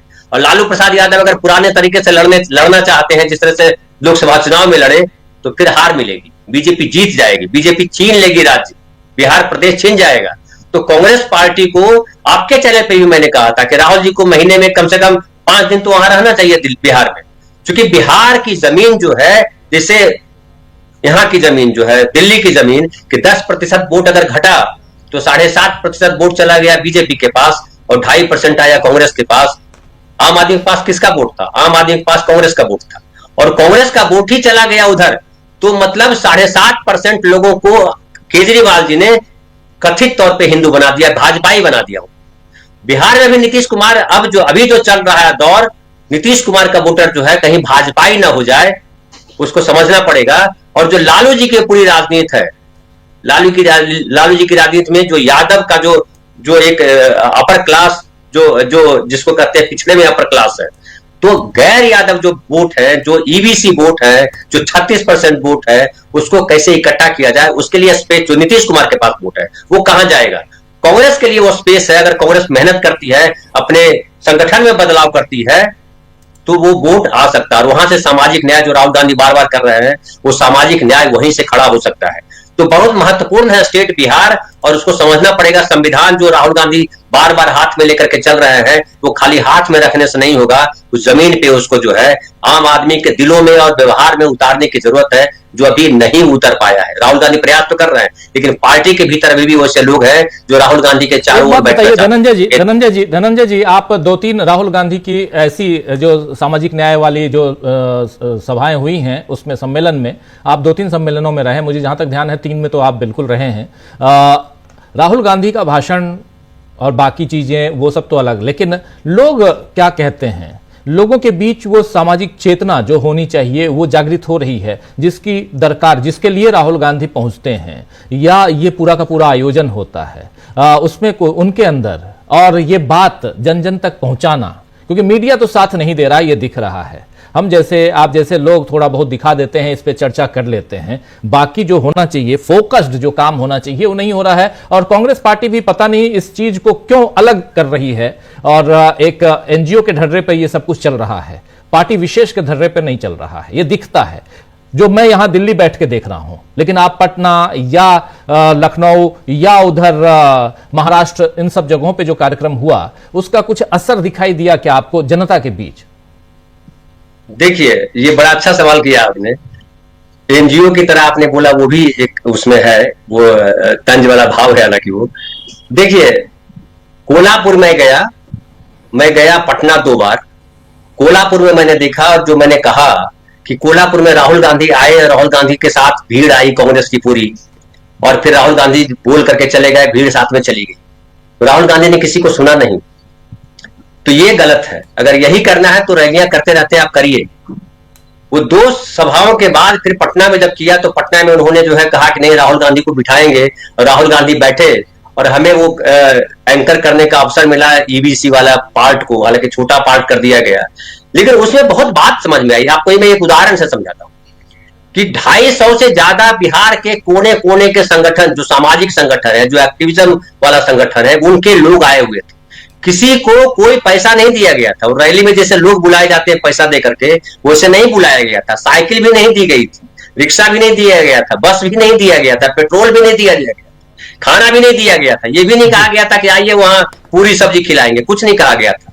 वो सब अपनी मर्जी से आए थे और अपनी मर्जी से आए। आपने गौर किया, अगर सुना होगा गौर से तो याद कीजिए, उसमें लोगों ने शिकायत की और कहा कि राहुल गांधी जी आप तो सामाजिक न्याय की बात कर रहे हैं, लेकिन आपकी पार्टी के भीतर 40 यहां जिला अध्यक्ष है, उसमें से एक भी ईबीसी का आदमी नहीं है। ये राहुल गांधी जी से कहा गया। अब ये अलग बात है कि राहुल गांधी जी के पास जो आपने कहा एनजीओ वाला 2 टीम जिसे मुझे लग रहा है दिखाई पड़ रही है। एक टीम है जो संविधान की बात कर रही है, एक टीम है जो पद की बात कर रही है। कौन महासचिव बन जाएगा, कौन अध्यक्ष बनेगा, कौन विधायक बनेगा, किसको टिकट मिलेगा, ये एक लड़ाई जो पार्टी के भीतर चलती है वो चल रही है। वो बिहार में भी दिखाई पड़ा, मुझे वहां कोल्हापुर में वो दिखाई नहीं पड़ा, लेकिन बिहार में वो दिखाई पड़ा। अब सवाल उठता है कि लोगों में तो ये है, लोग तलाश रहे हैं, एक नायक तलाश रहे हैं। नरेंद्र मोदी से चिढ़ गए, नीतीश कुमार से अब उनको उम्मीद नहीं है। उनको लग रहा है कि नई लीडरशिप बिहार में चाहिए, लेकिन राहुल गांधी से जो उम्मीद है, राहुल गांधी की उम्मीद उनको हमारे पास ढेर सारे मतलब ग्रुप बना हुआ जिसमें आता रहता है मैसेज, ऐसे ऐसे मैसेजेस आते हैं कि जब तक आप उनको पार्टी के भीतर ऑब्जर्व नहीं करोगे, जब तक सामाजिक न्याय अपने संगठन में नहीं दिखाओगे, तब तक नहीं कुछ होने वाला है। राहुल गांधी जो ये प्रयास कर रहे हैं, और एक और बात मैं कहूंगा आपके माध्यम से कि राहुल गांधी जी अभी भाषणों में लोकल पुट नहीं दे पा रहे हैं। कि अगर जगलाल चौधरी जी के जन्मदिन को आप गए सेलिब्रेट करने के लिए और वहां उसके बहाने चर्चा की, तो आपको पासी समाज, पूरा दलित समाज, पूरे बिहार के समाज और जगलाल चौधरी जी को लेकर के आपको थोड़ी बात करनी थी, जो राहुल गांधी नहीं की। ये बड़ा इंपॉर्टेंट होता है कि आप कम से कम किसी आदमी से ब्रीफ लीजिए। बाकी सामान्य जैसे दिल्ली में बोल रहे हैं, जैसे राजस्थान में बोल रहे हैं, वैसे पटना में बोल रहे हैं, तो मतलब नहीं। बिल्कुल धनंजय जी, बिल्कुल सही कह रहे हैं, लेकिन वो एक्टिवेट हो सकता है जी। हालांकि सब्जेक्ट हमारा आज का ये नहीं है जिसपे हम लोग चले गए थोड़ा, लेकिन बहुत इंपॉर्टेंट था। चूंकि बहुत दिनों बाद आप बैठे हैं हमारे इस कार्यक्रम में, तो थोड़ा इस विषय में भी जानकारी लेना चाहता था। बहुत बहुत शुक्रिया आपका, आप हमारे साथ बने रहिए धनंजय जी। प्रशांत जी आपके पास आना चाहता हूं। प्रशांत जी, हम एन बीरेन सिंह की बात कर रहे थे और बात दिल्ली की, और दिल्ली के चुनाव, और चुनाव में यह कहा जा रहा है कि 2 लड़ लिए और तीसरे को फायदा हो गया। क्या ऐसा ही हुआ है? बिल्कुल नहीं ऐसा हुआ राजीव जी। ऐसा देखिए, तमाम सारी थ्योरीज जनरेट की जाती हैं और हम पत्रकारों को और बुद्धिजीवियों को इसमें बहुत सजग रहना चाहिए। जैसे खबर मेरी आपसे चर्चा हुई थी कि एक अखबार में, इंडियन एक्सप्रेस में खबर आई कि आरएसएस ने 50,000 ड्राइंग रूम मीटिंग की जी। इलेक्शन के पहले ये खबर लगाई गई है। सूत्रों के मुताबिक राजीव जी 50,000 बैठकें, ड्राइंग रूम बैठकें बहुत बड़ी संख्या है। मैं जहां रहता हूं वो आरएसएस का गढ़ है।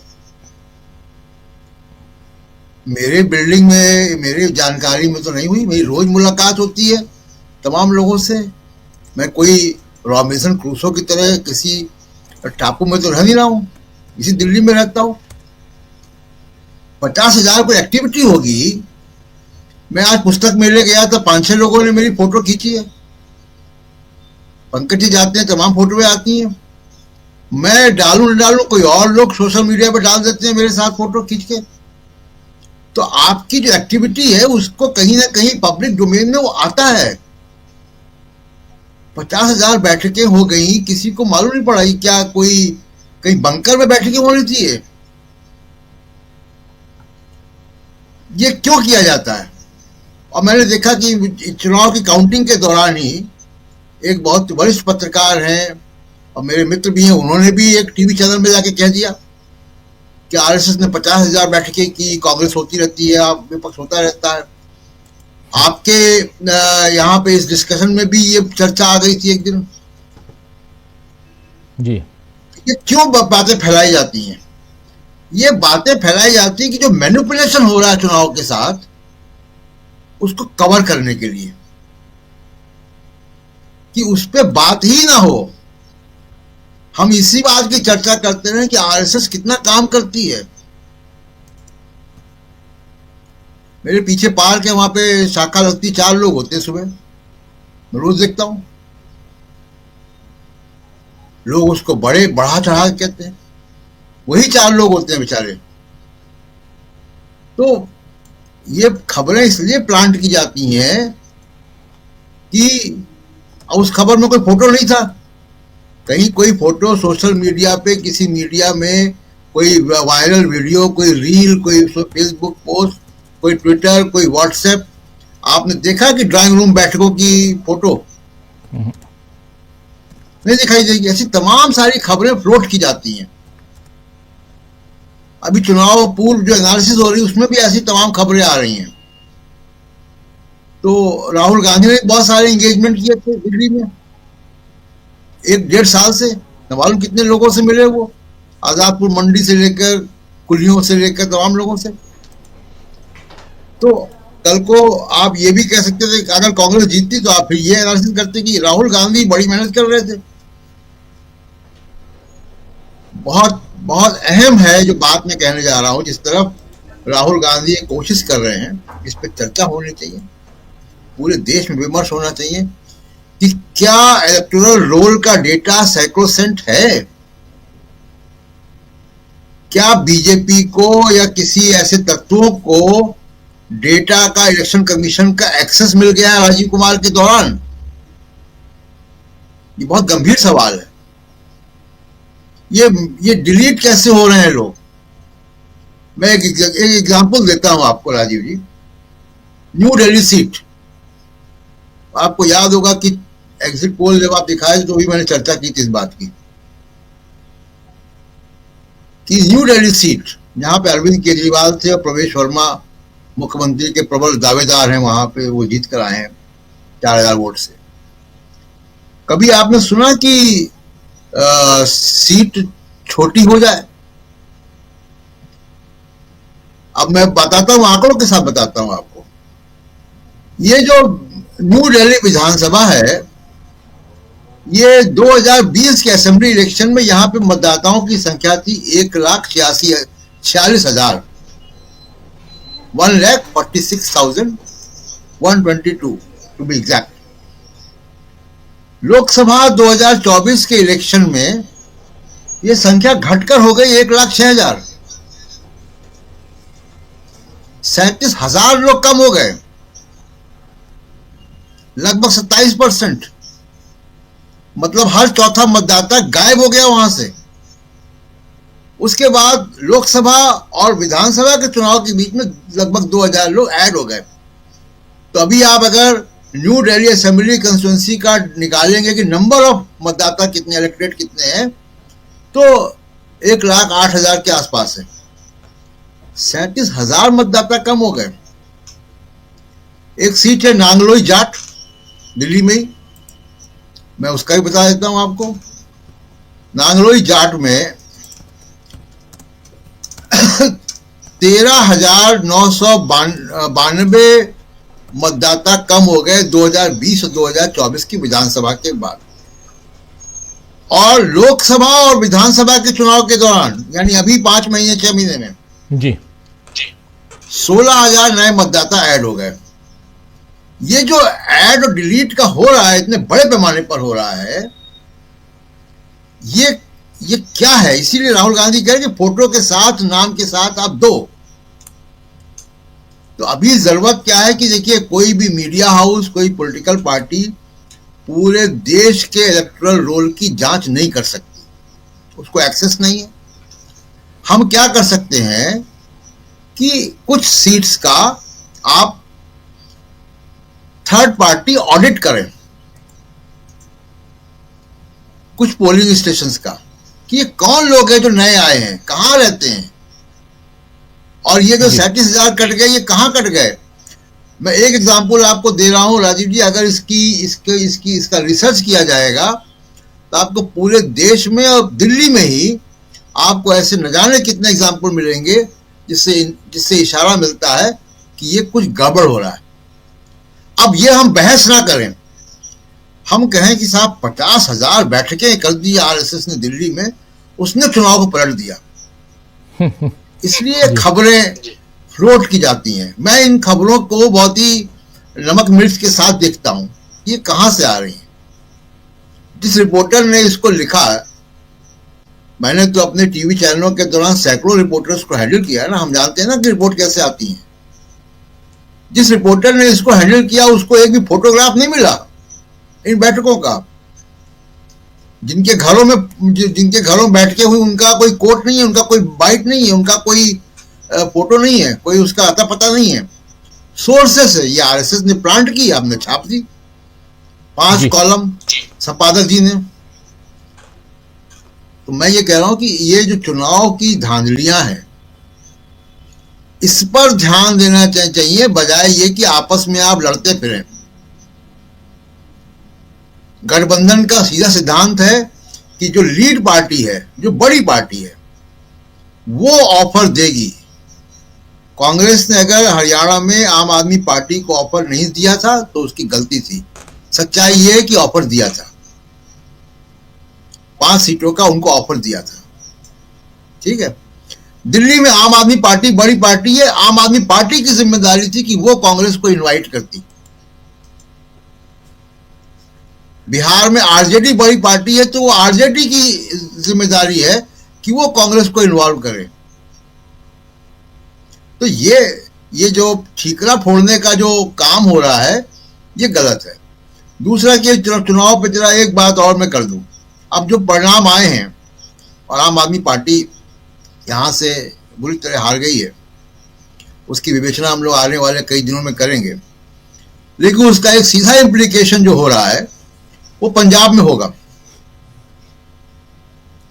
और पंजाब में कोई आश्चर्य की बात नहीं कि मिड टर्म इलेक्शन हो जाए, या पंजाब से अब आपको बहुत सारी खबरें सुनाई पड़ेंगी। पंजाब की सिक्योरिटी अरविंद केजरीवाल के यहाँ लगी हुई थी, पंजाब में ओएसडी थे। खबरें आ रही हैं कि अब अरविंद केजरीवाल पंजाब में बहुत समय देंगे। अगर वो ज़्यादा हस्तक्षेप करेंगे तो क्या अब अकेले मुख्यमंत्री आम आदमी पार्टी में, अब पंजाब के मुख्यमंत्री हैं, तो क्या वो उसको आराम से ले लेंगे। अब दिल्ली की आम आदमी पार्टी पंजाब की आम आदमी पार्टी पर कितना जोर चला पाएगी, ये सब बातें हैं जो अभी आने वाले समय में आएंगी। और इंडिया गठबंधन एक वैचारिक समानता का गठबंधन है। आम आदमी पार्टी को भी ये तय करना पड़ेगा कि वो वैचारिक रूप से कहां है। करेंसी नोट में लक्ष्मी गणेश की फोटो लगाकर और कुबेर की फोटो लगाकर डॉलर के से रुपया मजबूत नहीं हो जाएगा। ये सलूशन दे रहे थे अरविंद केजरीवाल जी। तो उनको भी तय करना पड़ेगा कि वो कहां है, जो विचारधारा का पूरा एक गुलदस्ता है उसमें वो कहां है, किसके साथ खड़े। तो चुनाव लड़ेंगे तो आप सॉफ्ट हिंदुत्व हो जाएंगे, मुस्लिम इलाकों में आप जाएंगे नहीं, दंगों में साथ नहीं देंगे, और उसके बाद फिर आप सेकुलर भी चाहेंगे कि सेकुलर पार्टियों के साथ हम मिलें। सेकुलर पार्टी की जिम्मेदारी है कि वो इनको स्पेस दे, ये नहीं चलता है। तो इसका बड़ा आत्ममंथन इंडिया गठबंधन की पार्टियों को भी करना चाहिए कि किस लेवल पे आप, गठबंधन का आधार होगा ना कोई, तो गठबंधन का आधार इंडिया गठबंधन की पार्टियों का सिर्फ बीजेपी विरोध नहीं है, वैचारिक भी है। तो विचारधारा के दायरे में वो साथ में आए, तो साथ में खड़े हों, ऐसा सबूत तो दें। वो विचारधारा के दायरे में इंडिया गठबंधन की बाकी पार्टियों के साथ हैं। और सबसे लेट एंट्री हुई थी, आपको याद होगा, आम आदमी पार्टी की इंडिया गठबंधन में। जी बिल्कुल।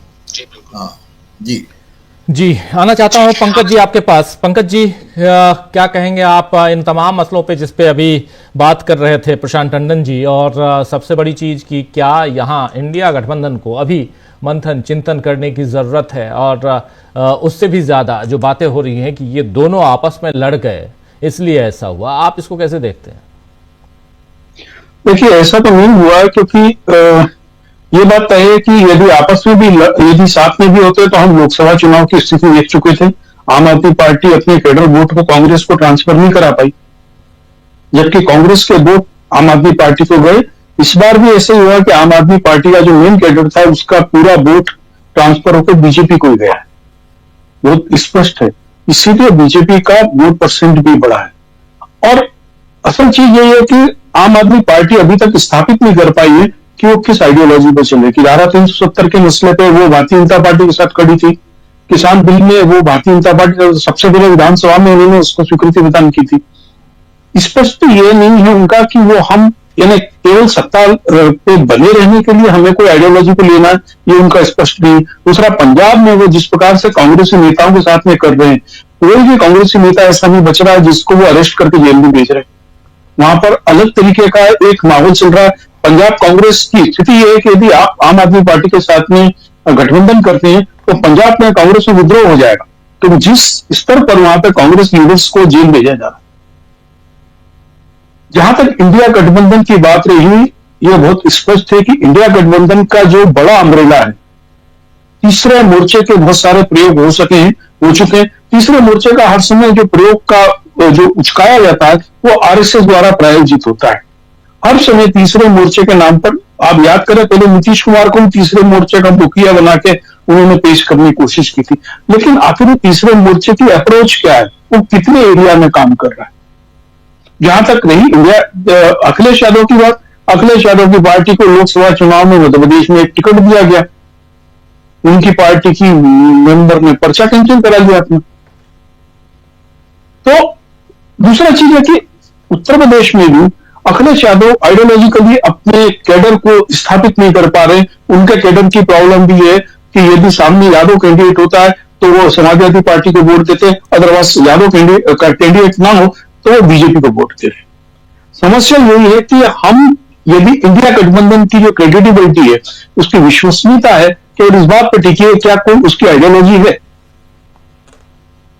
पैन इंडिया, यदि कोई आदमी किसी मुद्दे पे बोल रहा है, किसी व्यक्ति के साथ में खड़ा हो रहा है, किसी आदमी को झगड़ा कर रहा है, तो राहुल गांधी के अलावा और कौन है। और यह बात तय है कि देखिए, भारतीय जनता पार्टी जो चुनाव जीतने की मशीन है, उसका टैक्टिक है। फर्स्ट इलेक्शन उन्होंने ईवीएम मैनिपुलेशन से जीता। आप ईवीएम के पीछे पड़े। वो सेकंड इलेक्शन उन्होंने सीधा पोलिंग जो ये मतदाता सूची है उसको कर लिया। आप देखिए कि बाहर से आए हुए छात्र हैं, महाराष्ट्र में खुला, बाहर से आए हुए छात्र हैं, बीजेपी नेता के हॉस्टल में रहते हैं, उन सबको मतदाता बना के उन्होंने वोट डलवा दिया। एक बिल्डिंग में 700 मतदाता है।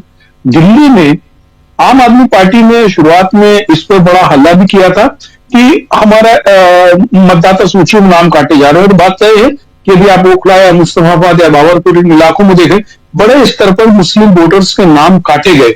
और बड़े स्तर पर बहुत स्पष्ट आपको बताऊं कि बागपत, गाजियाबाद, नोएडा, सोनीपत, गुड़गांव के आसपास के लोगों के नाम मतदाता सूची में जोड़े गए, जो केवल वोट डालने के लिए यहां पर आए। ये सब लोग वहां जान रहे हैं कि ये हमारे इलाके में रहता ही नहीं है, क्योंकि दिल्ली की विधानसभाएं इतनी बड़ी बड़ी ये 1-2 लाख लोगों की, जो दूसरे अगर नगर निगम किस्म की होती, लोग एक दूसरे को पहचानते हैं वहां पर। लेकिन उसके बाद मतदाता पहचान पत्र, उसका फोटो के साथ में वोटर लिस्ट में नाम है, आप उस पर कैसे आपत्ति करेंगे। होता यह है राजू जी की शुरुआत में, चूंकि हम लोगों को इलेक्शन लड़वाने का भी थोड़ा अनुभव है, शुरुआत में क्या होता था कि 3 महीने पहले राजनीतिक दल पर्चियां बनाते थे। वो पर्चियां लेकर दरवाजे जाते थे, तो वहां पे टिक करते थे कि ये आदमी मर गया है, ये आदमी यहां से बाहर चला गया है। और उन लोगों के नाम जो टिक किए होते थे, हर वार्ड में जो आदमी पोलिंग स्टेशन पे बैठता था उसके पास होता था। अब क्या है, यह बात तय है कि आरएसएस के अलावा कोई भी व्यक्ति जो है वो पर्चियां लेकर घर नहीं जा रहा है। तो ये जो पारंपरिक तरीका है, मुझे लगता है कांग्रेस को इसकी शुरुआत करनी पड़ेगी। और मतदाता सूची स्तर पर यदि काम नहीं किया तो अब आपको, यानी हम ईवीएम के मैनिपुलेशन में फंसे रहेंगे और मतदाता सूची की किसको एक्सेस दिया हुआ, ये बात है, ये बहुत संदिग्ध है कि किस प्रकार से नामों को इतने बड़े स्तर पर जोड़ाया घटाया जा रहा है दिल्ली में भी लाखों वोटर्स जुड़ गए और लाखों कम हुए। तो इसके ऊपर एक गंभीरता से तकनीकी रूप से काम करना जरूरी है। जहां तक इंडिया गठबंधन की बात रही, ये बात तय है कि कांग्रेस के बगैर इंडिया गठबंधन का कोई महत्व नहीं है। जैसा प्रशांत जी कह रहे थे कि जहां पर भी बड़ी पार्टी है वो निश्चित ही ऑफर करे। दिल्ली में भी जो था, सबसे पहले केजरीवाल जी ने घोषणा की थी कि हम सभी सीटों पर चुनाव लड़ेंगे। तो अब कांग्रेस जो है इतनी मरीगिरी स्थिति में तो है नहीं कि वो जाके उनकी गिरियाती की वजह उनको 5 सीट दे दो या 4 सीट दे दो। तो देखिए, ये आप जान के चले कि अरविंद केजरीवाल हार गए हैं, बहुत स्पष्ट है। एक बी टीम हार गई है, ए टीम जीत गई, इससे ज्यादा कोई फर्क नहीं पड़ेगा। और आप एक चीज और देख लीजिए, जितना हल्ला हो रहा है ना केजरीवाल पे भ्रष्टाचार के मुकदमे, फलाना, जेल जाएगा, अब कुछ भी नहीं होगा, कुछ भी नहीं होगा। केजरीवाल सुप्तावस्था में चले जाएंगे। आम आदमी पार्टी को अपने अस्तित्व के लिए लड़ना पड़ेगा। हो सकता है कि जो पुराने लोग आए हों, खड़े हों कि हम असली आम आदमी पार्टी है, अभी बहुत लंबे तमाशे चलेंगे। और पंजाब में तो एक बड़ा कॉन्फ्लिक्ट खड़ा होने वाला है। और देखिए, इंडिया गठबंधन को यदि अस्तित्व में रहना है तो जितने लोग दूर बैठ के प्रवचन देते हैं ना कि मिलके लड़ दिए तो हार गए, उमर अब्दुल्ला के साथ तो मिलकर कांग्रेस लड़ी थी।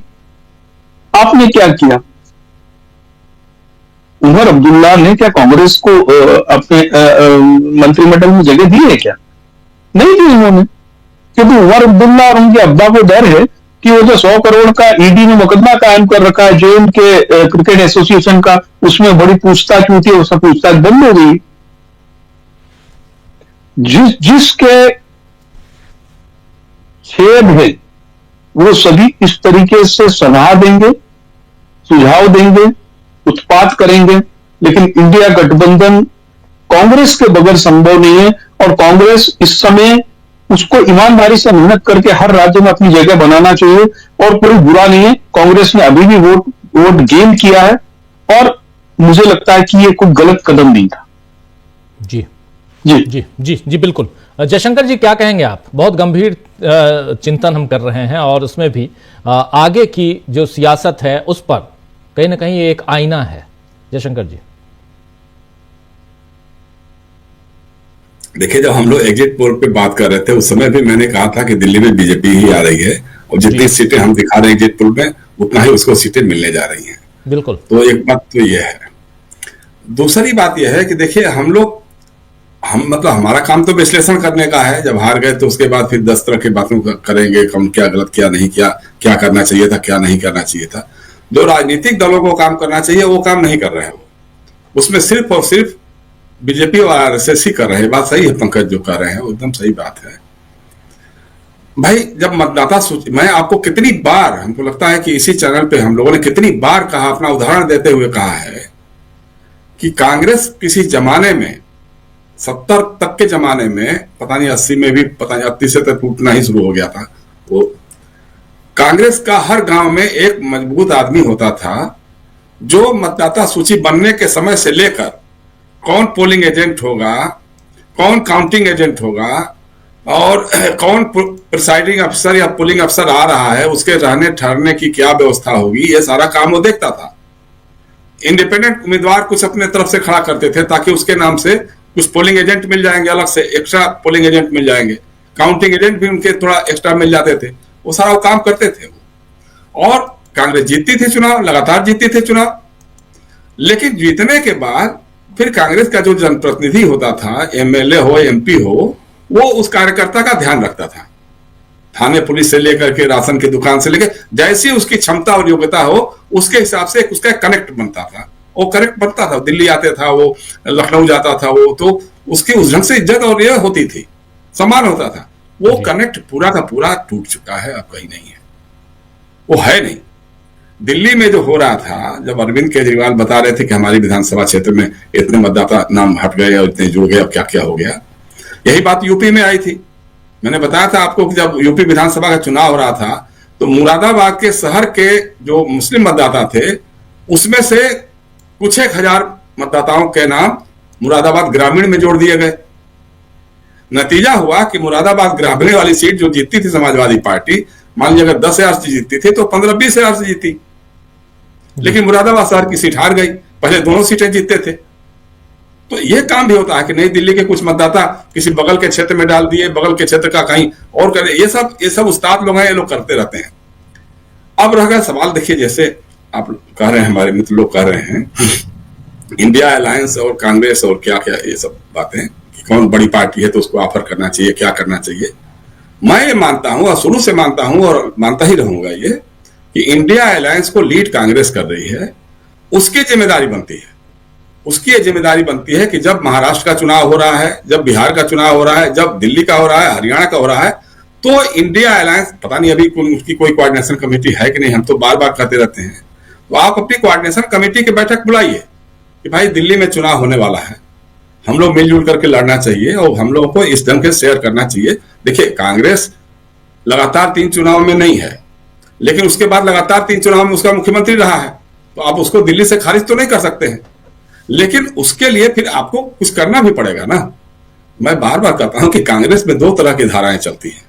एक धारा जो है कि साहब एकला चलो, जब तक रीजनल पार्टी खत्म नहीं होगी तब तक हमारा राजनीति हमारी चमक नहीं पाएगी, जब हम सीधी लड़ाई में आएंगे बीजेपी से तभी हम पार पाएंगे, लेकिन उसके लिए कुछ करेंगे नहीं हम। उसके लिए कोई काम जो राजनीतिक तौर पे करना चाहिए, संगठन मजबूत करना चाहिए, जन समस्याओं को लेकर के संघर्ष करना चाहिए। आज दिल्ली में आपकी पीसीसी है क्या, जिला समितियां हैं क्या, जिला अध्यक्ष हैं क्या, कहीं कोई संगठन है क्या दिल्ली में? पिछले 5 वर्षों में भाई लोकसभा के चुनाव में आप मिलकर लड़े हैं, लेकिन उसके पहले तो लड़ते थे आपस में। तो 5 सालों में आपने कौन सा आंदोलन आम आदमी पार्टी की सरकार के खिलाफ चलाया या मोदी सरकार के खिलाफ चलाया दिल्ली में? या आप यूपी में है तो यूपी में क्या कर रहे हैं? तो आप सोच, एक तरफ तो आपके दिमाग में रहता है कि नहीं जब तक उसके साथ मिलेंगे नहीं तो हमारी फिर वो नाव नहीं पार हो पाएगी, हम एमपी एमएलए नहीं बन पाएंगे, तो वो भी जरूरी है। और फिर दूसरा है कि नहीं साहब हम सभी सीटों पे लड़ेंगे। भाई यूपी में आप विधानसभा का चुनाव लड़े, सारी सीटों पे लड़े अलग से, 2 सीटें आई, एक प्रमोद तिवारी जी की बेटी जीती और एक महाराजगंज से कोई एक आदमी और जीता, 2 सीटों पे रह गए थे आप। तो ऐसा नहीं था, ऐसे इसके पहले भी आप लड़ते ही थे।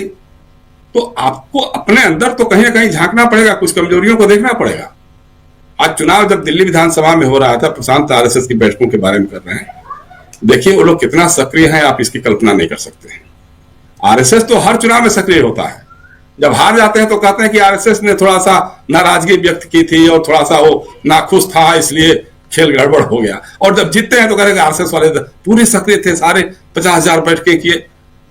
हम बता रहे हैं कि हमारे अपार्टमेंट में 2 महिलाओं को उन्होंने पन्ना प्रमुख बनाया, हर दिन उनसे रिपोर्ट लेते थे कि आप कितने अपार्टमेंट में, कितने फ्लैटों में आपने पर्ची पहुंचाई, कितने में नहीं पहुंचाई, मतदान के दिन आप इस समय क्या कर रही हैं, किस है, कहाँ है, पोलिंग एजेंट अभी है कि नहीं है, आपके यहां से अपार्टमेंट से कितने वोट निकले, कितने वोट नहीं निकले, जो विरोधी थे वो निकले कि नहीं निकले, ये सारा का सारा जानकारी उनसे लेकर के वो फीडबैक काम कर रहे थे। एक आदमी, हमारे यहाँ तो खैर कांग्रेस का तो कोई नाम के लिए चुनाव लड़ रहा था, कोई उम्मीदवार राजीव चौधरी या क्या था पता नहीं, हम तो जानते भी नहीं थे उसको, तो थोड़ा बहुत आम आदमी पार्टी के लोगों ने भी किया, वो लोग भी थोड़ा बहुत कर रहे थे, लेकिन उतना उस लेवल पे नहीं था उनका काम। तो यह काम जो आपको करना चाहिए वो आप नहीं कर पा रहे हैं।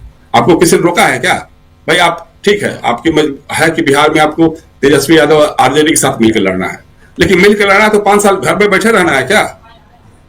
भाई वहां तो आरजेडी की सरकार तो नहीं है, वहां जनता दल यू और बीजेपी की सरकार है और केंद्र की सरकार है, दोनों खिलाफ आप लड़ते क्यों नहीं? संगठन क्यों नहीं बनाते हैं आप? जन समस्याओं को लेकर लड़ते क्यों नहीं है आप?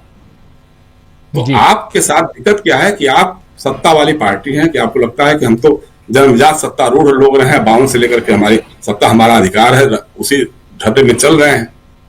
अब 10-20 सालों से थोड़ा सा राजनीति पलटी है, उसके हिसाब से आपको लगता है कि बस ये तो टेम्पररी फेज है, खत्म हो जाएगा। तो इसकी सोच आपको बदलनी पड़ेगी। दूसरी बात यह है कि बात बार बार आ रही है, धनंजय जो कह रहे थे, राहुल गांधी बहुत अच्छी बातें करते हैं, लेकिन उनकी पार्टी उस पर रत्ती भर भी आचरण नहीं करती है। और पता नहीं राहुल गांधी को ये बात समझ में आती है कि नहीं आती है। भाई आप जो है दिल्ली में आम आदमी पार्टी के जो नवरत्न घोषित किए गए थे उनकी लिस्ट बना करके आप पढ़ करके सुनाते थे सभाओं में कि साहब इसमें एक भी दलित नहीं है, एक भी ओबीसी नहीं है, एक भी ईबीसी नहीं है, एक भी महिला नहीं है, एक भी माइनॉरिटी का आदमी नहीं है। आपके यहां क्या है? उत्तर प्रदेश का आपका जो अध्यक्ष वो कौन है? उत्तर प्रदेश का आपका प्रभारी कौन है? बिहार का आपका अध्यक्ष कौन है? बिहार का आपका प्रभारी कौन है? और मैं तो एक बार तो गिनाता था ना, जब उत्तर प्रदेश में उस जमाने की बात, जब राहुल गांधी जी बुंदेलखंड गए थे किसी दलित के घर में खाना खाने के लिए, उस समय हमने गिनाया था कि उत्तर प्रदेश के कांग्रेस के सभी पदों पर एक जाति के लोग थे, सभी पदों पर। कांग्रेस अध्यक्ष, यूथ कांग्रेस के अध्यक्ष, एनएसयूआई के अध्यक्ष, कांग्रेस सेवा दल के अध्यक्ष, महिला कांग्रेस के अध्यक्ष, एआईसीसी में जनरल सेक्रेटरी, एआईसीसी में सेक्रेटरी, केंद्र सरकार में मंत्री, सब एक जात के थे। हरियाणा में उसी जाति के अध्यक्ष थे, राजस्थान में उसी जाति के अध्यक्ष थे, मध्य प्रदेश में उसी जाति के अध्यक्ष थे, बिहार में उसी जाति के अध्यक्ष थे, और उसमें से तमाम अध्यक्ष अभी बीजेपी में चले गए हैं। ये आप क्यों नहीं कर पाते? सीडब्ल्यूसी में क्यों नहीं कर पाते हैं आप दलितों को, ओबीसी को, महिलाओं को, आदिवासियों को उतना प्रतिनिधित्व क्यों नहीं देते हैं जितनी बातें आप भाषण में कहते हैं? आप चेक क्यों नहीं करते हैं कि हमारी ये स्टेट यूनिट क्या कर रही है? अगर प्रदेश समिति नहीं बन पाती है, जिला अध्यक्ष नहीं बन पाते हैं, भाजपा ने एक काम किया, अभी उनके संगठनात्मक चुनाव हो रहे हैं, कोई जिलाध्यक्ष 60 साल से ऊपर का नहीं होगा। ये उन्होंने स्ट्रक्चर एकदम बना के रख दिया, दे दिया है कि 60 साल से ऊपर का कोई आदमी नहीं बनेगा। आपके यहाँ सारे बुजुर्ग लोग पड़े हुए हैं, वो अपने ढंग से चला रहे हैं पार्टी को, अपने अपने ढंग से। राहुल गांधी कुछ, राहुल गांधी जो बयान देते हैं उसके पक्ष में कितने कांग्रेस के जनरल सेक्रेटरी, प्रवक्ता, प्रदेश के अध्यक्ष, मुख्यमंत्री, कितने लोग खड़े होते हैं? कितने लोगों के ट्वीट आते हैं या बयान आते हैं या उस पर संघर्ष की बात करते हैं? तो आप अपनी मोहब्बत की दुकान लेके घूमते रहिए, आप अपनी अच्छी अच्छी बातें करते रहिए, बाबा साहब अम्बेडकर की बात करिए, सोशल जस्टिस की बात करिए, तो लेकिन उस पर अमल कौन करेगा? सवाल यह है ना कि वो संगठन तो आपके पास होना चाहिए। आपकी सभाओं में बड़ी अच्छी, दिल्ली में भी भीड़ दिख रही थी, लोग रिस्पॉन्ड भी कर रहे थे, लेकिन उनको मतदान केंद्र तक कौन ले जाएगा? कौन समझाएगा कि हाँ भाई हमारा उम्मीदवार जीतने की स्थिति में हो सकता है और आप जाकर हमारे लिए मतदान कीजिए। और जब हम लोग राजनीति करते थे, राजनीति हम लोग सोशलिस्ट पार्टी में उस समय होते थे, हमारे पिताजी लगातार कई चुनाव हारते थे, लेकिन एक आदमी हमारा हमसे अलग नहीं होता था, क्योंकि वो विचारधारा के साथ कमिटेड होता था। हारे या जीते उससे क्या फर्क पड़ता है? तो ये बात कांग्रेस के लोगों को कब समझ में आएगी कि भाई हम हारे चाहे जीते, हमारा वोट जो है वो हमारा रहेगा, हमारे नेता के साथ रहेगा, हमारे विधायक के उम्मीदवार के साथ रहेगा, लोकसभा के उम्मीदवार के साथ रहेगा। जब तक ये भावना नहीं भरेगी तब तक आप कुछ, अब उनको लगता है कि साहब एक तो बैसाखी मिल जाएगी, समझौता हो जाएगा, समझौते में सीटें मिल जाएंगी, हम जीत जाएंगे, और नहीं मिलेगा तो चुनाव सभी 70 सीटों पर चुनाव लड़ जाएंगे। अजय माकन जी को मौका मिलेगा, राष्ट्रीय कोषाध्यक्ष हैं, कोई चुनाव जीते नहीं, राज्यसभा में बैठे हुए हैं और पैसा बांटने का काम उनके जिम्मे हो जाएगा, चाहे उधर से भी लेंगे इधर से भी लेंगे, हो गया खेल खत्म। बैठ करके कनाट प्लेस के किसी रेस्टोरेंट में काफी पियेंगे, गपबाजी करेंगे, हो गई राजनीति उनकी। तो ये जब तक खत्म नहीं होगा, इस पर जब तक नहीं होगा, आप एकला लड़िए, लेकिन एकला लड़ने के लिए आपको उतनी तैयारी भी होनी चाहिए। जी, समय खत्म हो गया है जयशंकर जी। जी 8:30 बजे का समय है, 8:33 है। प्रोग्राम को खत्म करना होगा, लेकिन उससे पहले चूंकि शुरुआत मणिपुर से की थी, राहुल गांधी का एक ट्वीट आया है, वो ट्वीट अभी देख लेते हैं और बहुत महत्वपूर्ण है। उस ट्वीट से इस प्रोग्राम को खत्म करते हैं। कांग्रेस पे बहुत सारी बातें होंगी, लेकिन यहाँ महत्वपूर्ण है कि कांग्रेस आखिर कर क्या रही है ये भी समझना जरूरी है। इन सब पे हम बात करेंगे। इसका हिंदी रूपांतरण में कर दे रहा हूं और कह रहे हैं यहां पे राहुल गांधी की करीब 2 साल तक बीजेपी के सीएम बीरेन सिंह ने मणिपुर में बंटवारा कराया। मणिपुर में हिंसा, जान माल के नुकसान और भारत के विचार के विनाश के बावजूद पीएम नरेंद्र मोदी ने उन्हें बने रहने की अनुमति दी। सीएम बीरेन सिंह के इस्तीफे से पता चलता है कि बढ़ते जन दबाव, सुप्रीम कोर्ट की जांच और कांग्रेस के अविश्वास प्रस्ताव ने इस्तीफे के फैसले पर मजबूर कर दिया है। लेकिन सबसे जरूरी प्राथमिकता राज्य में शांति बहाल करना और मणिपुर के लोगों के घावों को भरने के लिए काम करना है। पीएम मोदी को तुरंत मणिपुर का दौरा करना चाहिए, लोगों की बात सुननी चाहिए और अंत में सामान्य स्थिति वापस लाने की अपनी योजना बतानी चाहिए। सामान्य स्थिति आप कैसे लाएंगे ये बतानी चाहिए। यहां लिख रहे हैं PM Modi must visit Manipur at once, listen to the people of and finally explain his plan to bring back normalcy. ये जो नॉर्मलसी, ये जो कह रहे हैं राहुल गांधी, बहुत इंपॉर्टेंट बात इसलिए क्योंकि मणिपुर की चिंता, और आप याद कीजिए कि एक नहीं बल्कि 3 बार राहुल गांधी मणिपुर का दौरा, और एक बार तो अपनी वो यात्रा लेकर गए ही थे। और उससे पहले भी जब मणिपुर में ऐसे हालात उत्पन्न हुए थे तब भी राहुल गांधी गए थे और उन कैंप्स में भी गए थे जहां शरणार्थी हैं। तो इसलिए भी यहां जरूरी है कि राहुल गांधी ने तत्काल इस पर अपनी बात की है। और दूसरी चीज कि कल से मणिपुर में विधानसभा की शुरुआत हो रही है और कांग्रेस पार्टी ने एन बीरेन सिंह से के खिलाफ अविश्वास प्रस्ताव की बात की थी, मांग की थी, और उससे पहले यह इस्तीफा साफ है कि आप एक्सपोज हो रहे हैं। आप याद कीजिए, इसी मणिपुर में जेडीयू के जो विधायक हैं उन्होंने इस्तीफा दिया था, समर्थन वापसी का लेटर दिया था, जिसके बाद क्या कुछ हुआ था वो भी ड्रामा हुआ था ठीक चुनाव से पहले। इस प्रोग्राम की शुरुआत में मैं इसके तार को इसलिए जोड़ रहा था क्योंकि एक डर था नरेंद्र मोदी को कि कहीं मणिपुर की आंच इस पढ़ी लिखी जो दिल्ली की जनता है वहां तक ना आ जाए, और इसलिए ये डर रहे थे। जिस मिडिल क्लास को साधने की कोशिश हो रही थी, वो मिडिल क्लास कहीं रिवोल्ट ना कर दे और कहीं ये पोल ना खुल जाए, जो बात हमारे दो साथी प्रशांत टंडन जी और पंकज चतुर्वेदी जी जो कह रहे थे कि बाहर से लाए गए जो वोटर्स हैं उनकी पोल ना खुल जाए। तो बहुत कुछ है जो चर्चा हम करेंगे आने वाले समय में, लेकिन माफी चाहूंगा धनंजय जी, दोबारा आपके पास नहीं आ पाया, अमलेंदु जी आपके पास दोबारा नहीं आ पाया, लेकिन बहुत महत्वपूर्ण चर्चा हम लोग कर रहे थे और इस चर्चा को आने वाले समय में और आगे बढ़ाएंगे। आज इस कार्यक्रम को यहीं समाप्त करने की इजाजत चाहता हूं। बहुत अगर आपने हमारा यूट्यूब चैनल अभी तक सब्सक्राइब नहीं किया तो इसको सब्सक्राइब कर लीजिए, वीडियो को लाइक और शेयर कीजिएगा और कमेंट करके बताइएगा भी कि इस परिचर्चा पर आपकी क्या राय है। धन्यवाद।